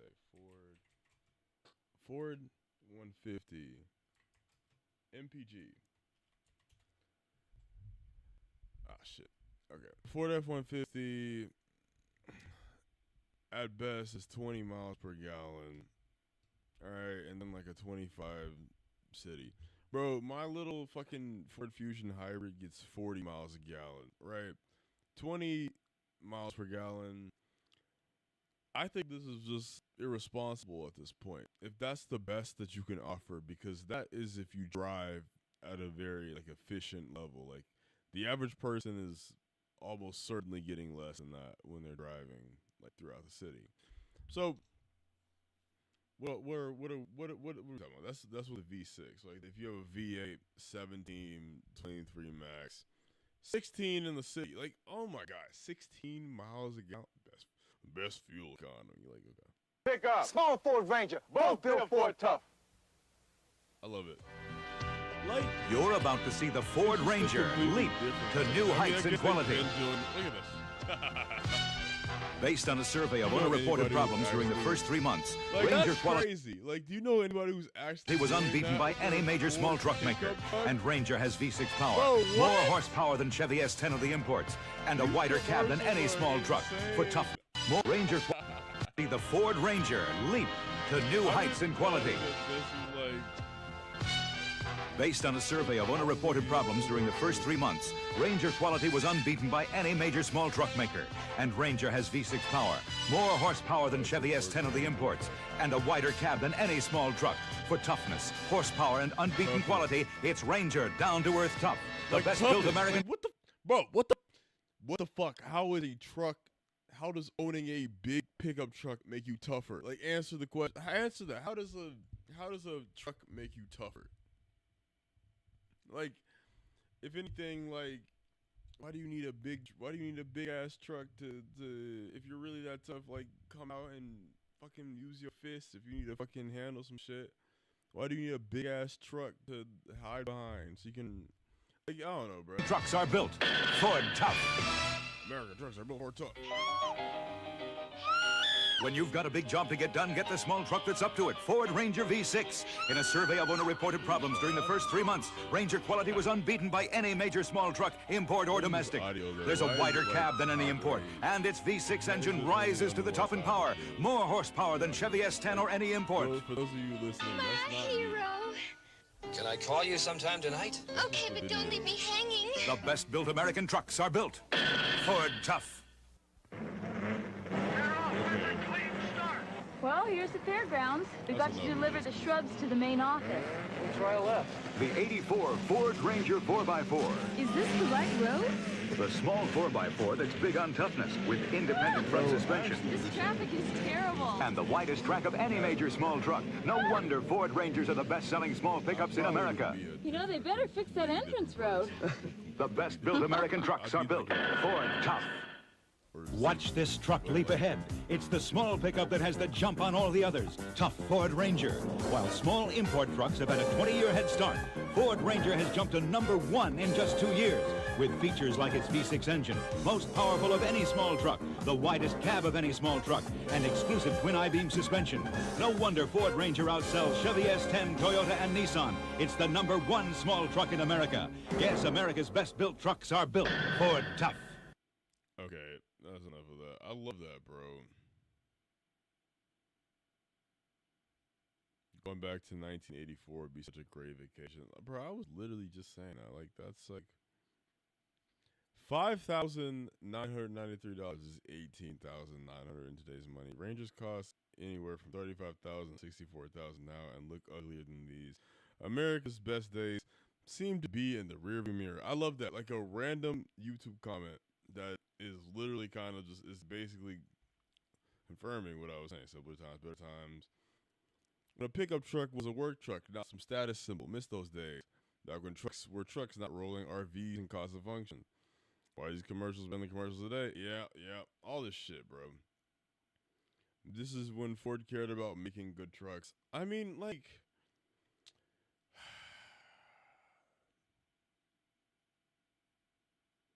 a truck getting 20 miles per gallon is brand new for $6K. No one can beat that today. Oh, yeah, bro. Like, I don't know. Like, they have not even been trying. Like, it's just that corporations, they run the government. So it's like they don't have to try. There's nothing forcing them to try anything. They can do what they want. Like, they make the rules. And then we just have to deal with it. Like, those exemptions stuck around, so automakers were incentivized to keep building and selling more trucks and SUVs. That's why everything's a goddamn truck now. Yeah. And why most trucks look more like huge... Like, fucking ill, bro. Like, that shit's not, it doesn't look good to me, bro. It doesn't, like, what is a Chevy Suburban? Like, yeah. 4-door... Bro, that's the shit that hit me when I was fucking riding a scooter in Dallas. I got fucking hit by a goddamn Chevy Suburban. Like, ew. Like, family sedans instead of trucks. SUVs were actually created as a result of auto industry lobbyists convincing lawmakers to broaden the definition of what counted as a truck so they could build and sell more tax-exempt vehicles. And of course, like, I mean, that's kind of the thing, right? This is why I have a disdain for them, because it's like they only exist for the sole purpose of profit making. There's like a video, like, okay, let me just show, like, okay, here's what it is. Like, damn, bro. There's like a video, right, of like 13 children.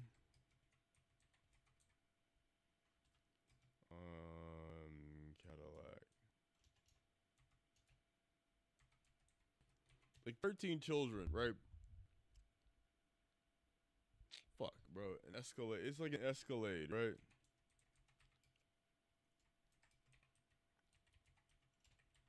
This is a video, right? Okay, if I can find it.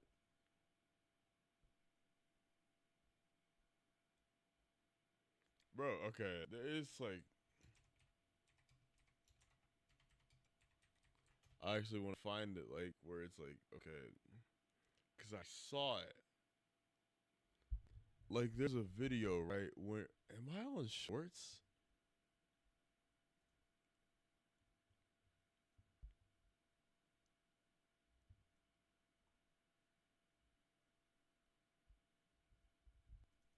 Bro, okay, hold on. SUVs.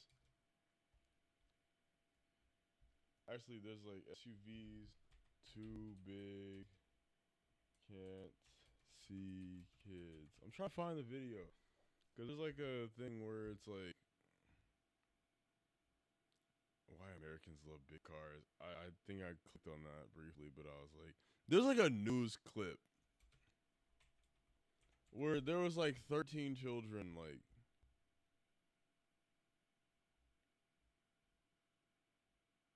bro.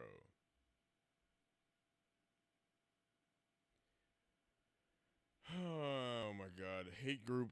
We'll cover that on next. We'll cover that. Well, actually, we'll look at that. We'll look at that in a little bit. But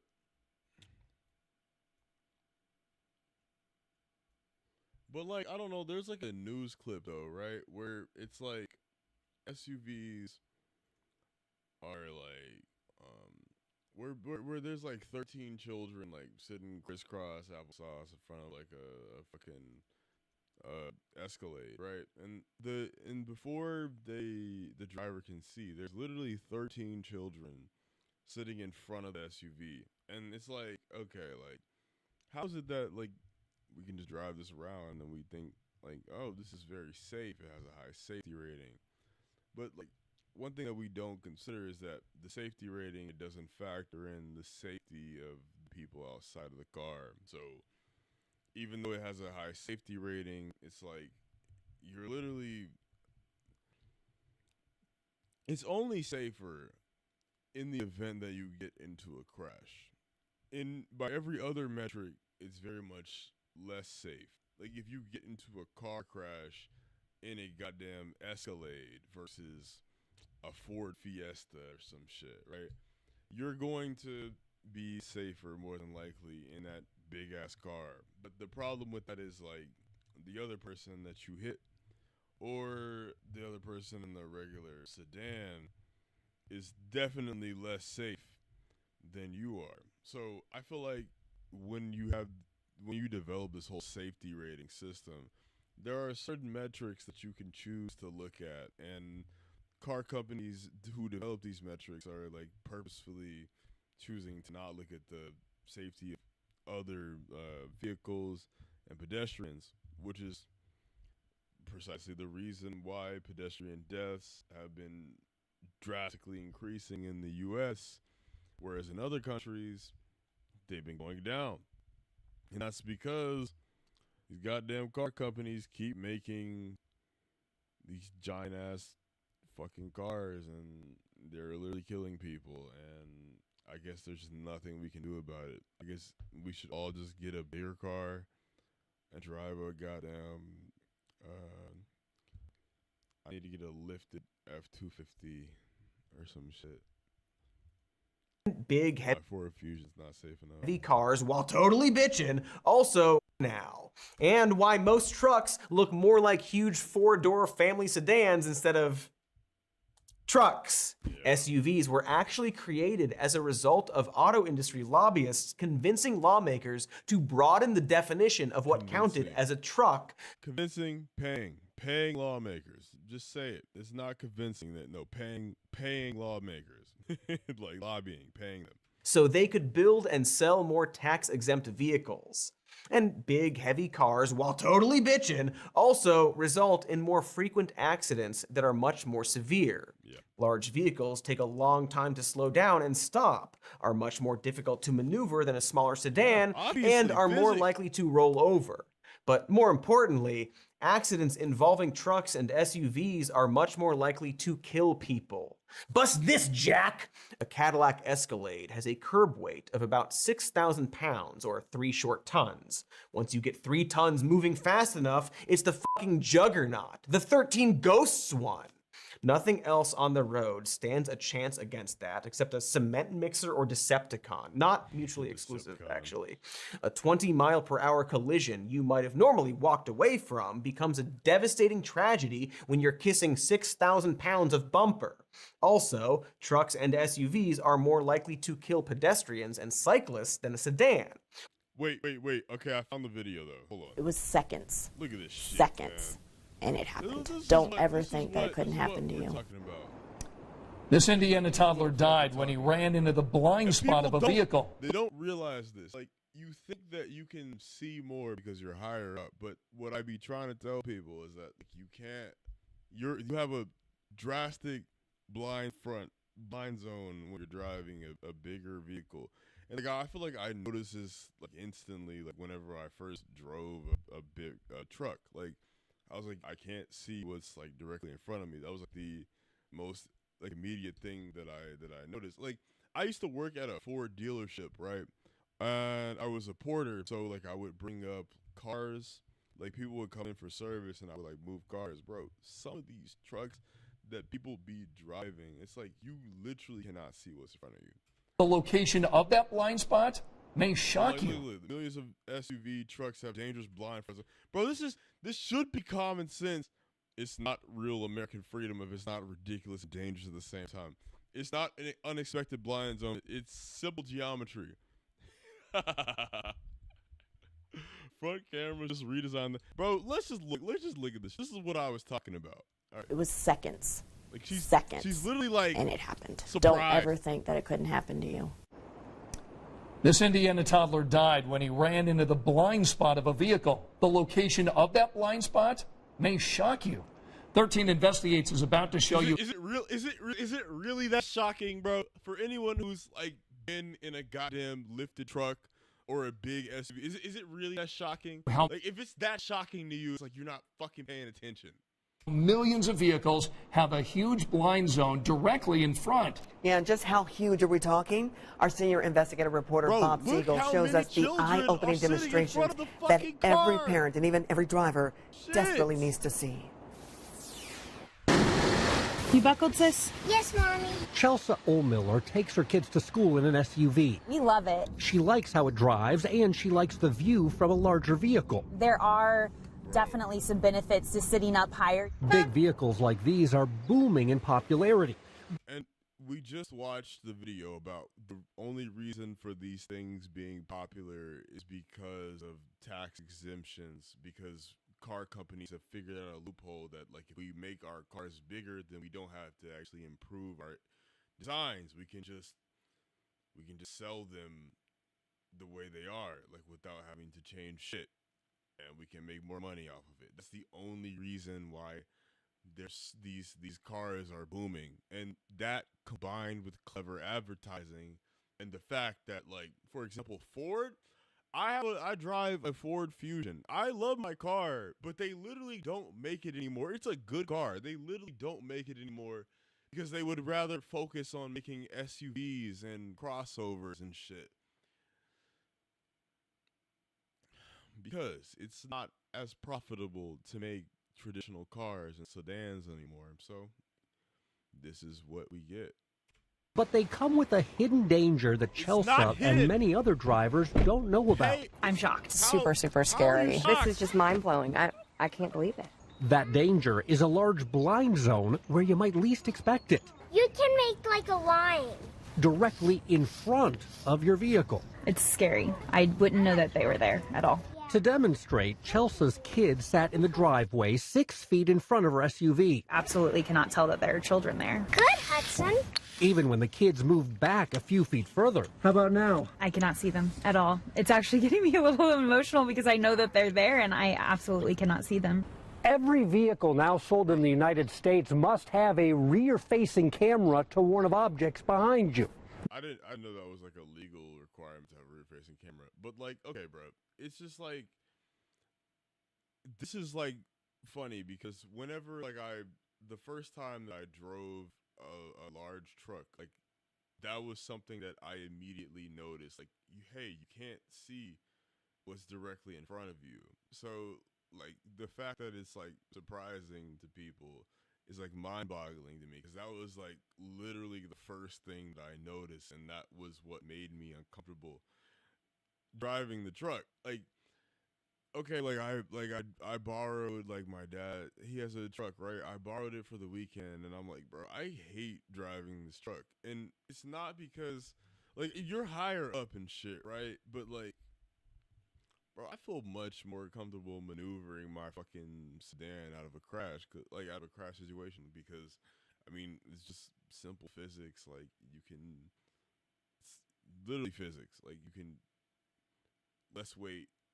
Well, I would even say less weight, like, because even sedans are heavier. But like, literally, it's just like gravity, physics. Like, bro, it makes sense that it's easier to maneuver a smaller car than a fucking giant large one. Like, I don't know, like, But I just don't understand how people can actually be legitimately surprised by that. what you can't see right up here in front can be just as dangerous. Can you What dates must have a rear-facing camera to warn of objects behind you?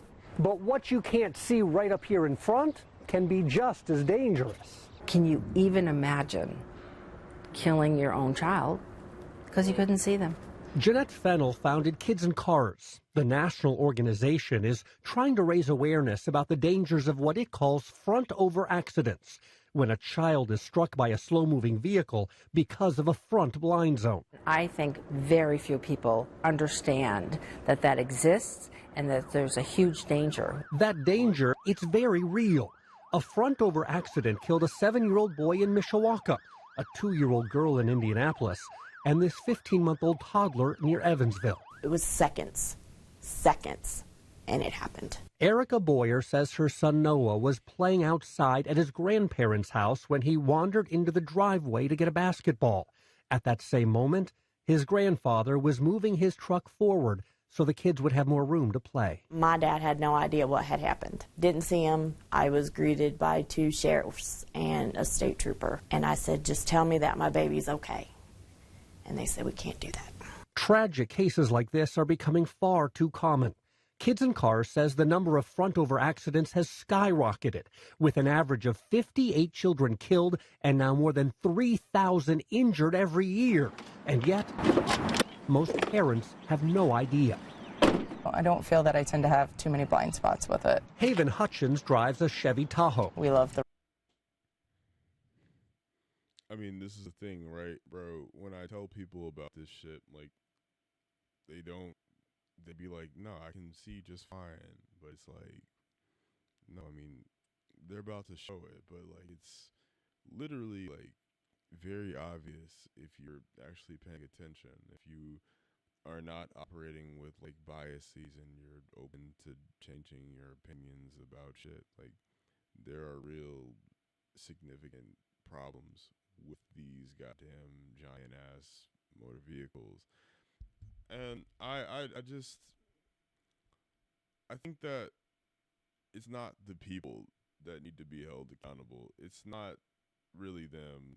Like, it's not necessarily their fault. Like, the marketing is too good. It's the fact that there are already so many people who are already driving these giant pickup trucks and SUVs anyways. It's like, you can't hold the people driving them responsible for their consumer choices when Ford, for example, literally just canceled all their sedans and is only making SUVs and crossovers now. Like, it's the companies that are producing these vehicles for profit reasons that need to be held accountable.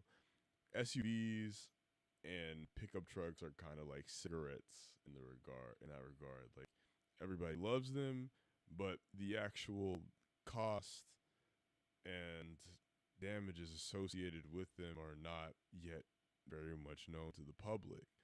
But until, we actually can hold the manufacturers of the cars accountable, people will continue to drive them. And that's just the way it is.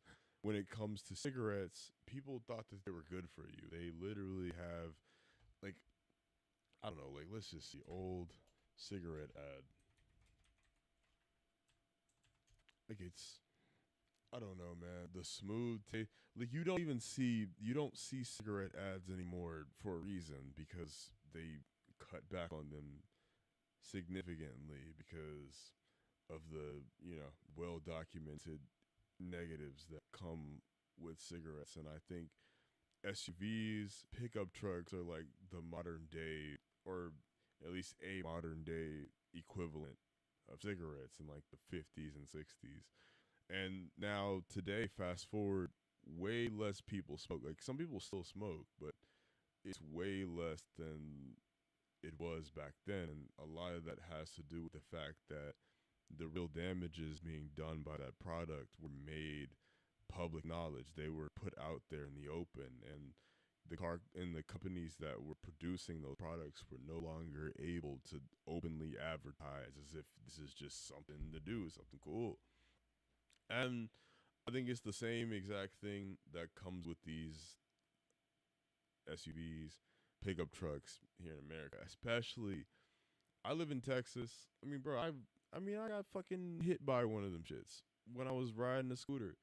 I'm not gonna say it's like because he couldn't see. Well, obviously he didn't fucking see me, but it's still like, it's different. When you get hit by something like that, your chances are much lower in terms of surviving. But even for the person in the car, it's not necessarily safer because it's not as easy to maneuver. And also, like, there's just, bro, it's not necessarily easy to maneuver, and your chances of rolling over are substantially increased just by, like, gravity. Like, for example, like, I got this water bottle. If I like push it, if you push it at the top, if I do that, it tips over, right? But if I do the same thing with something that's closer to the ground, like this gum thing, right, it just moves forward. You know what I'm saying? So, and I know this is a very drastic difference, but I mean, it's kind of how it works. Like, just physics, man. All right.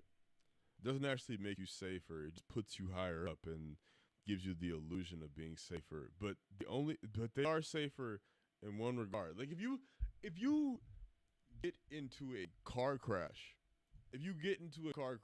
then yeah, you probably will be safer in an SUV. But that's only in the event that you actually get into a crash. But when it comes to avoiding crashes, they're much less safe. It's just...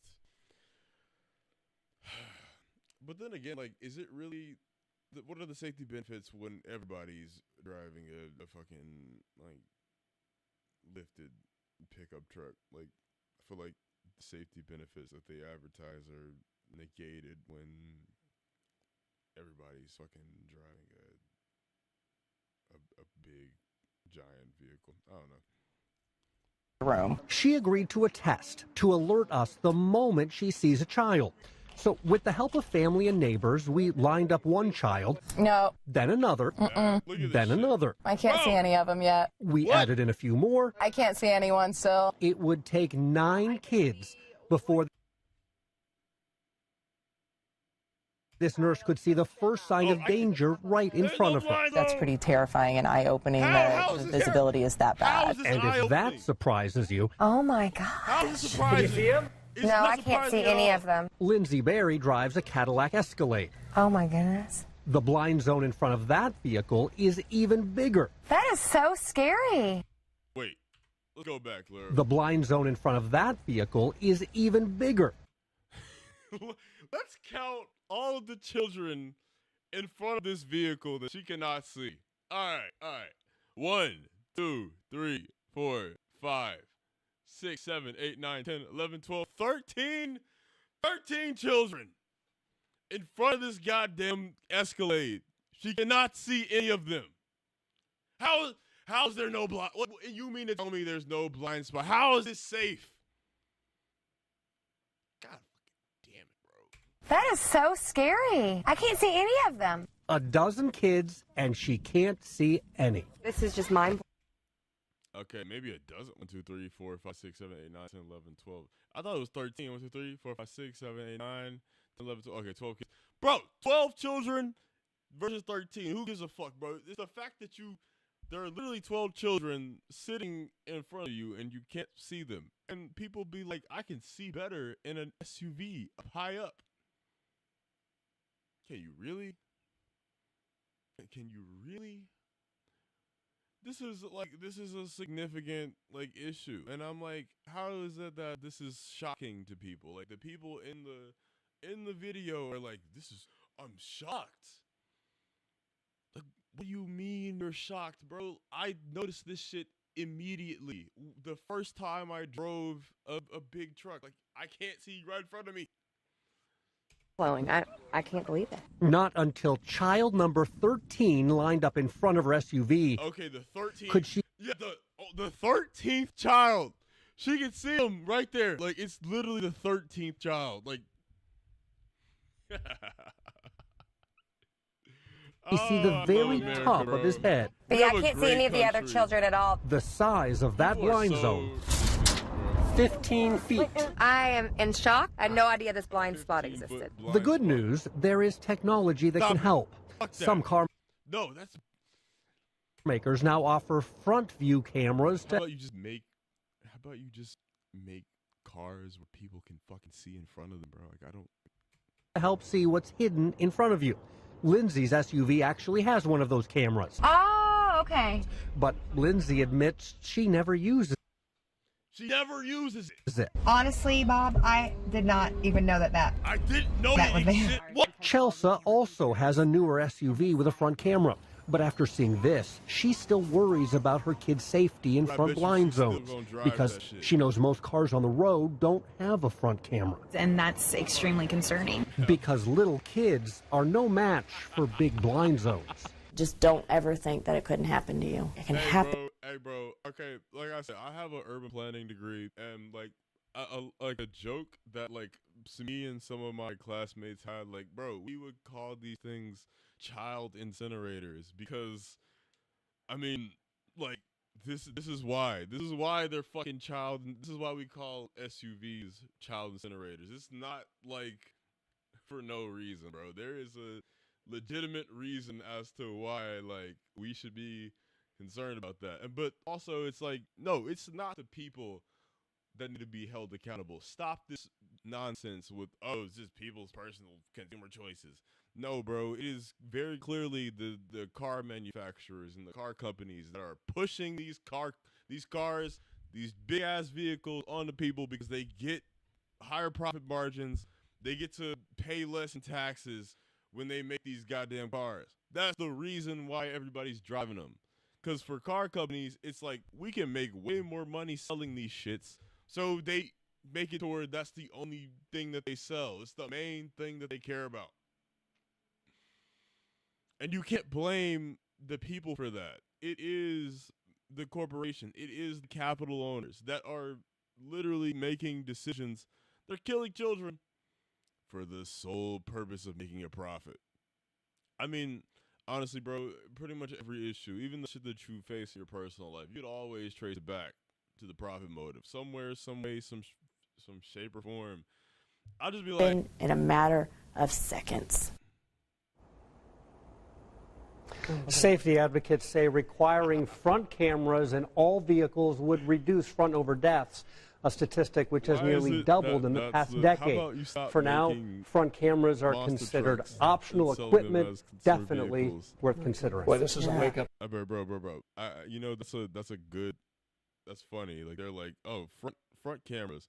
Bro, you just showed that there are already so many cars that have this problem where they can't see children in front of them that don't have a front camera already. What about the video that you showed of the lady who was sad that her son got ran over by a truck? Do you think that truck had a front camera on it? It's probably an older truck. Like most SUVs and pickup trucks don't have the front camera. And that's one thing. But then even the ones who did have it, they were like, I didn't know that was a thing. I've never used that before. And then she was surprised when 13 children sat in front of it and she could barely see the top of the last one's head. I'm just like, how is that surprising?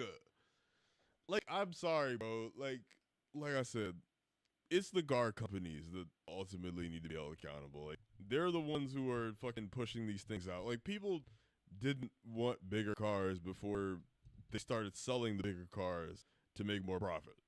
Like, they manufactured demand for these shits. So, I mean, yeah, bro, fucking capitalism, bro. Doing what it does best. Killing children. For all of us that drive. But besides these cameras, what else can we do to reduce the dangers? Well, Kids in Cars says you should definitely walk in front of your vehicle before you get in. Turn on the ignition so you can check for any dangers. Walk in front. And if you have what if your child walks in front of the vehicle know after you? exactly where they are before you put your vehicle in gear. Don't assume that they're in the house. They can easily wander right out. I love that, bro. Like, we can just go and I want to read the comments for a second because I hope that these people are with me. It's not real American freedom if it's not ridiculous and dangerous at the same time. Yes, I already read this shit. It's not unexpected blind zone. It's simple geometry. Exactly. Like, how is that? Like, it's like literally, like I said, the first thing I noticed when I hopped inside, when I drove a fucking truck for the first time. Will said, I am terrified when I have to drive my friend's new 1/2 ton in his new Chevy Colorado. You're cresting a hill. It's total crapshoot. I have a 74 Eldorado Cadillac with a low hood, but it's a mile long. Cresting hills very there. Apparently, it's not simple. Okay. Front cameras, just redesign the vehicles. Auto manufacturers would rather sell you things you don't need, create problems that we didn't have, and solutions that cost more. Yep. Exactly. Because, like, front camera solutions that cost more, perfect. The injury caused from SUVs to children up to a certain height are also the worst, more deadly. The front hits the head and or they get under the vehicle. In my opinion, these cars should not be allowed in cities. Bro, you shouldn't be able to have a regular Class C license and drive a lifted fucking truck or SUV, in my opinion. People who think that, like, because a lot of people are like, I can drive that shit just fine. Like, if you think that, then you have done no type of self-reflection, or you've literally never thought about this issue before at all. Like, and that sucks because it's like, I'm one of these people who actually cares about, like, cities and pedestrians being safe. Because, like, this is why I went to school and was trying to learn about urban planning, because I feel like we need to do something about it. It's a significant issue. Safety advocates say requiring front cameras in vehicles will reduce front overdeaths. A statistic which has nearly doubled in the past decade. You also do just fine buying a smaller and most likely cheaper car. You definitely don't need an SUV to drive your kids to school.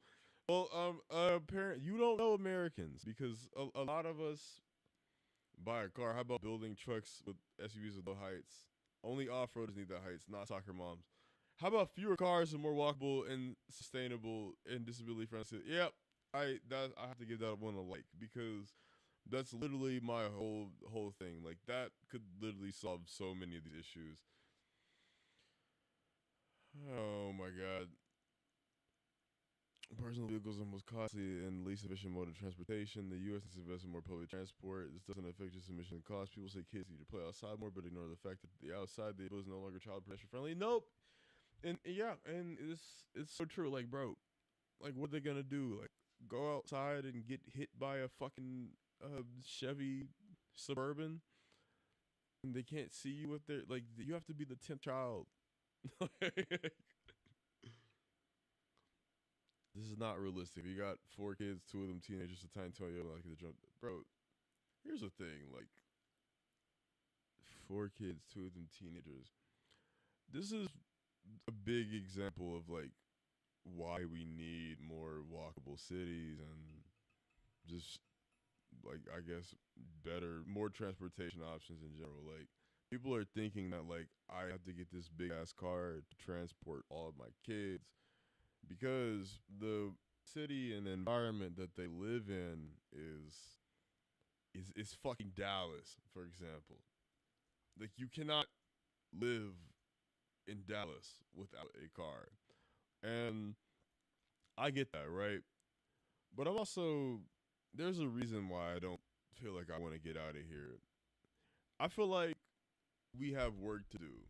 I feel like we need to drastically transform our cities, not just because that's my personal preference, but because it is literally it's an essential requirement. Like we are a burning planet and car companies have made these vehicles more popular. They've been putting them out specifically because they're less fuel efficient and they don't have to comply with emission standards. Like think about that.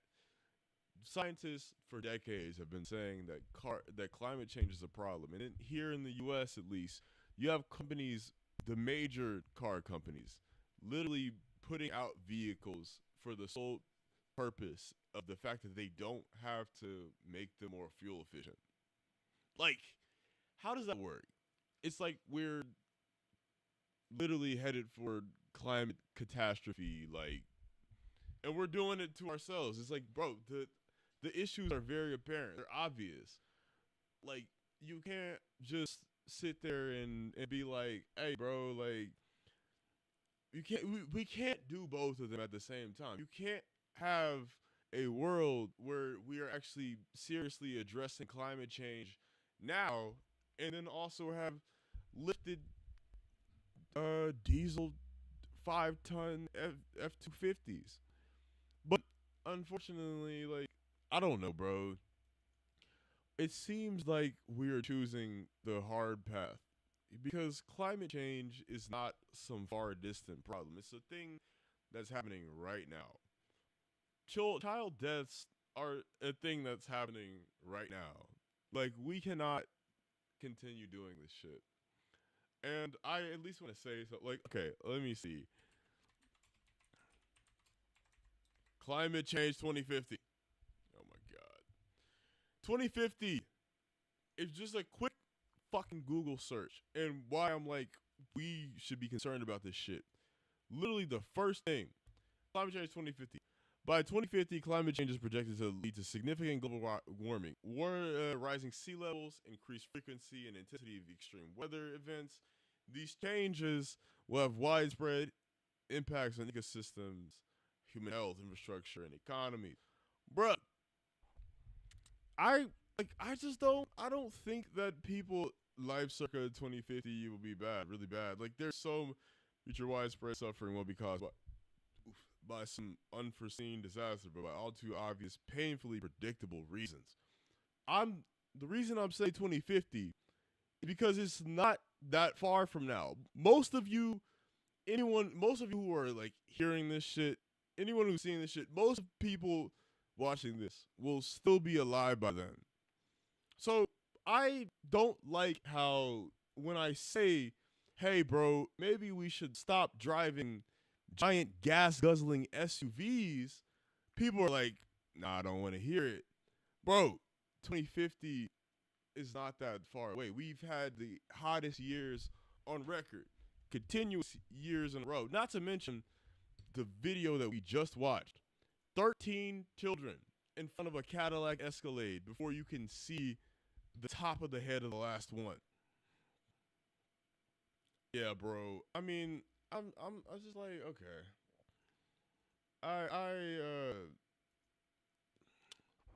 Yeah, wait, okay. That's crazy. All right. Anyways, let's just finish the last of the video real quick. Which is why the US is currently experiencing its highest pedestrian death rates in the last 44 years.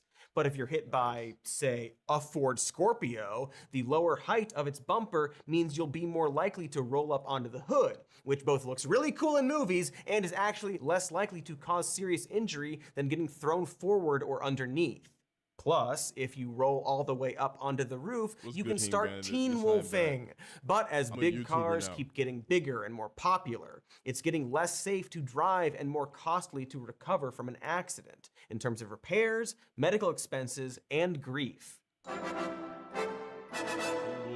So what is my point here, besides the fact that we should get rid of that exemption for trucks? Well, nobody needs a car. I mean, I would just take it a little bit further. We should get rid of capitalism as an entirety, but like, you know, that's, I mean, I guess in the meantime though, like we could probably start by getting rid of the exemption for trucks, but no, I think the system that allows this to happen in the first place should probably go.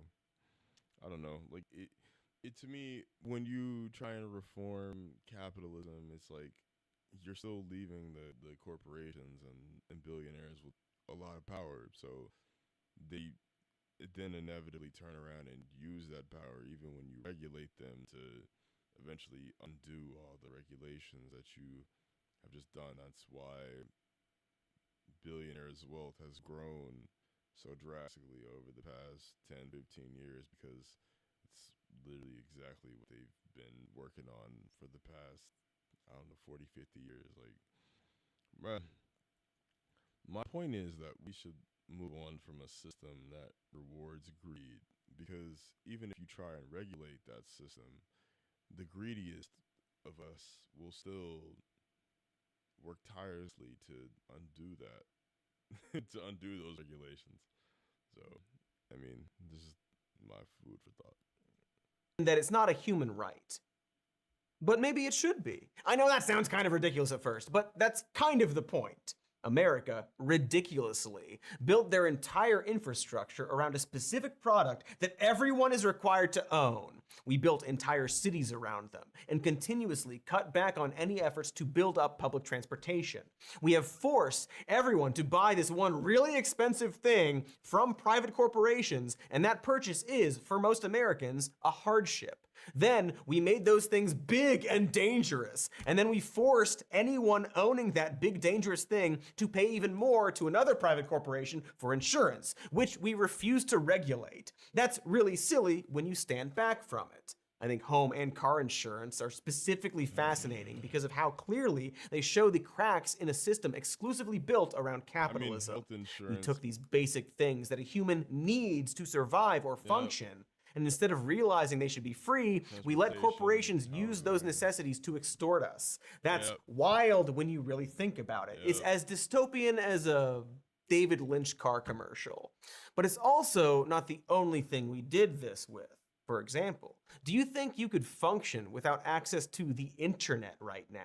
Could you apply for jobs, read the news, watch informative but funny YouTube videos? Is it unreasonable to think that if a society builds their entire infrastructure around owning a specific product, that product should be free or at least affordable and extremely available to everybody?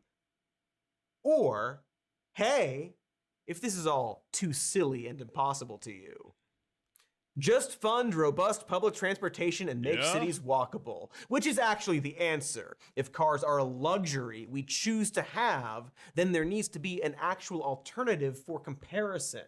I'd honestly like that better. Let's actually build up our public transportation with cool new ideas, like flying buses or a rocket elevator, talking taxi cabs. But they've all got to be wiseacres, none of those stuffed shirt taxis, you know?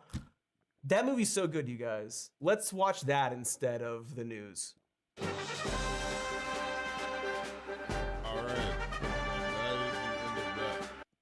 Well said, Cody, though. The conclusion is good. That is a solution. It's to build walkable cities and public transportation. But it's also, like, I think it's worth exploring, like, specifically, like, how do we go there from here in the American context? Because it's not just a matter of, like, if it's our personal preference or not. It's a matter of, like, the fact that this is not sustainable, like on an ecological level as well. Like, yeah, think about it. When we build these massive suburbs, and hold on, I'm about to just open it up for you real quick. I actually, real quick, because I think that a lot of the general like ideas about the suburbs and transportation, like it kind of goes over people's heads just how ecologically devastating this phenomenon of the suburbs is. I think when you haven't thought about it at all before, excuse me, when you haven't thought about it at all before, like it kind of just seems normal to you when you grow up in like this area right here. So I'm from Dallas. Like I'm from like this area right here, the Southwest Dallas, Oak Cliff area or whatever.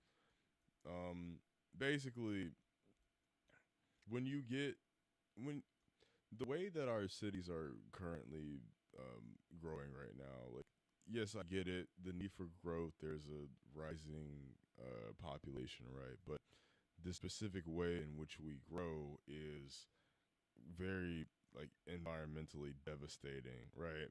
Okay, so I think like about Google Maps. I mean Google Earth is that like they have historical imagery, so I can go back and yeah, I can go back and I can sort of like turn back the time on how the maps in particular look. Okay, we're gonna like look back. We're gonna like look real quick. So this is the DFW now, but you go back. Wait, is that the right one? It should be. Okay, yeah, there we go. Go back to like this is 1984, right? So in about 40 years, this is what we looked like in the mid 80s. Like you can see that we have it's not that fucking huge. It's like okay, it's still big city. Okay, fast forward to now. Bam. Then now. Like it's we've damn near doubled our footprint over the course of the past 40 years. Like literally, like if you add up all the new growth, it's kind of shocking, right? And the suburbs themselves, they continue to keep growing, for expanding further and further out. Like you see, this is like up here in Prosper and Salina, right? They keep building newer and newer developments, new subdivisions popping out, and these people have to drive further and further out to the city center because, I mean, the jobs aren't there at this point. Like they go up there and then they have to drive further, which means they commute longer. That's an entirely different. That's an entirely different thing, right? Is what I'm talking about. Like another thing that doesn't get talked about as much is that these new suburbs are destroying the various ecosystems that exist out here in the plains. So like you go back to 1984, this used to be land that like farms, for farms and animals. All this used to be like animal habitats where the animals lived and various species that have that contribute to our ability to live life on Earth. I feel like there's like a bit of an illusion going on here because particularly like in an area like Dallas where we have so much flat land that seems like endless. Like we can just sprawl out as far as possible, as far as we can with no consequences. Like I've seen some people be like, one day DFW will reach Oklahoma. Like, okay, that would be God. I hope that never happens. I hope that we can put a stop to it before it gets to that point. Because if it gets to that point, then it's too late, and we're at the apocalypse. We're probably about to enter the apocalypse if that shit happens. Just keep it a being. Like I don't think it'll get that far. I think we will. At least I have faith, and that's the only way I get through my day. I choose to have faith that we will put a stop to this shit before it's too late. But what I was saying is that like there are consequences to endlessly expanding, and instead of choosing to take care of the places that we've already built up over the course of the past several decades, we just say fuck it and choose to build new. Like, I think it's ridiculous and wasteful, and like, especially like even within like established cities already, even within the areas. Let's just say like you just love building new shit, right? Even within the areas that have already been established, where infrastructure, pipes, all this shit has already been laid out. There are areas that have not even been built out within those existing within the places that have already been like existing and settled.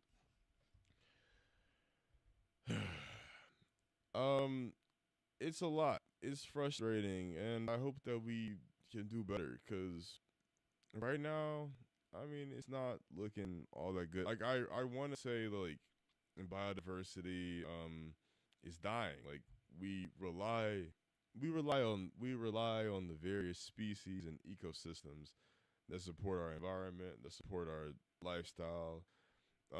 There's so much that we take for granted because it's just not directly in front of us. And I'm saying this like for real when I'm like, yo, we gotta stop doing this shit. Like, we have to fix the shit that we already built out, and it sucks that this is the path that we are on. But I think there's hope for the future. You know, just gotta believe in that shit. And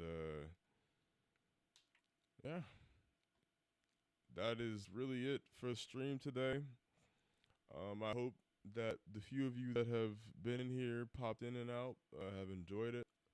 I'm gonna go through and clip some of the videos from the stream and upload them as regular videos. And I'll be see y'all in here next time. And let's just continue to grow this community, and let's just, hey man, be happy, be safe.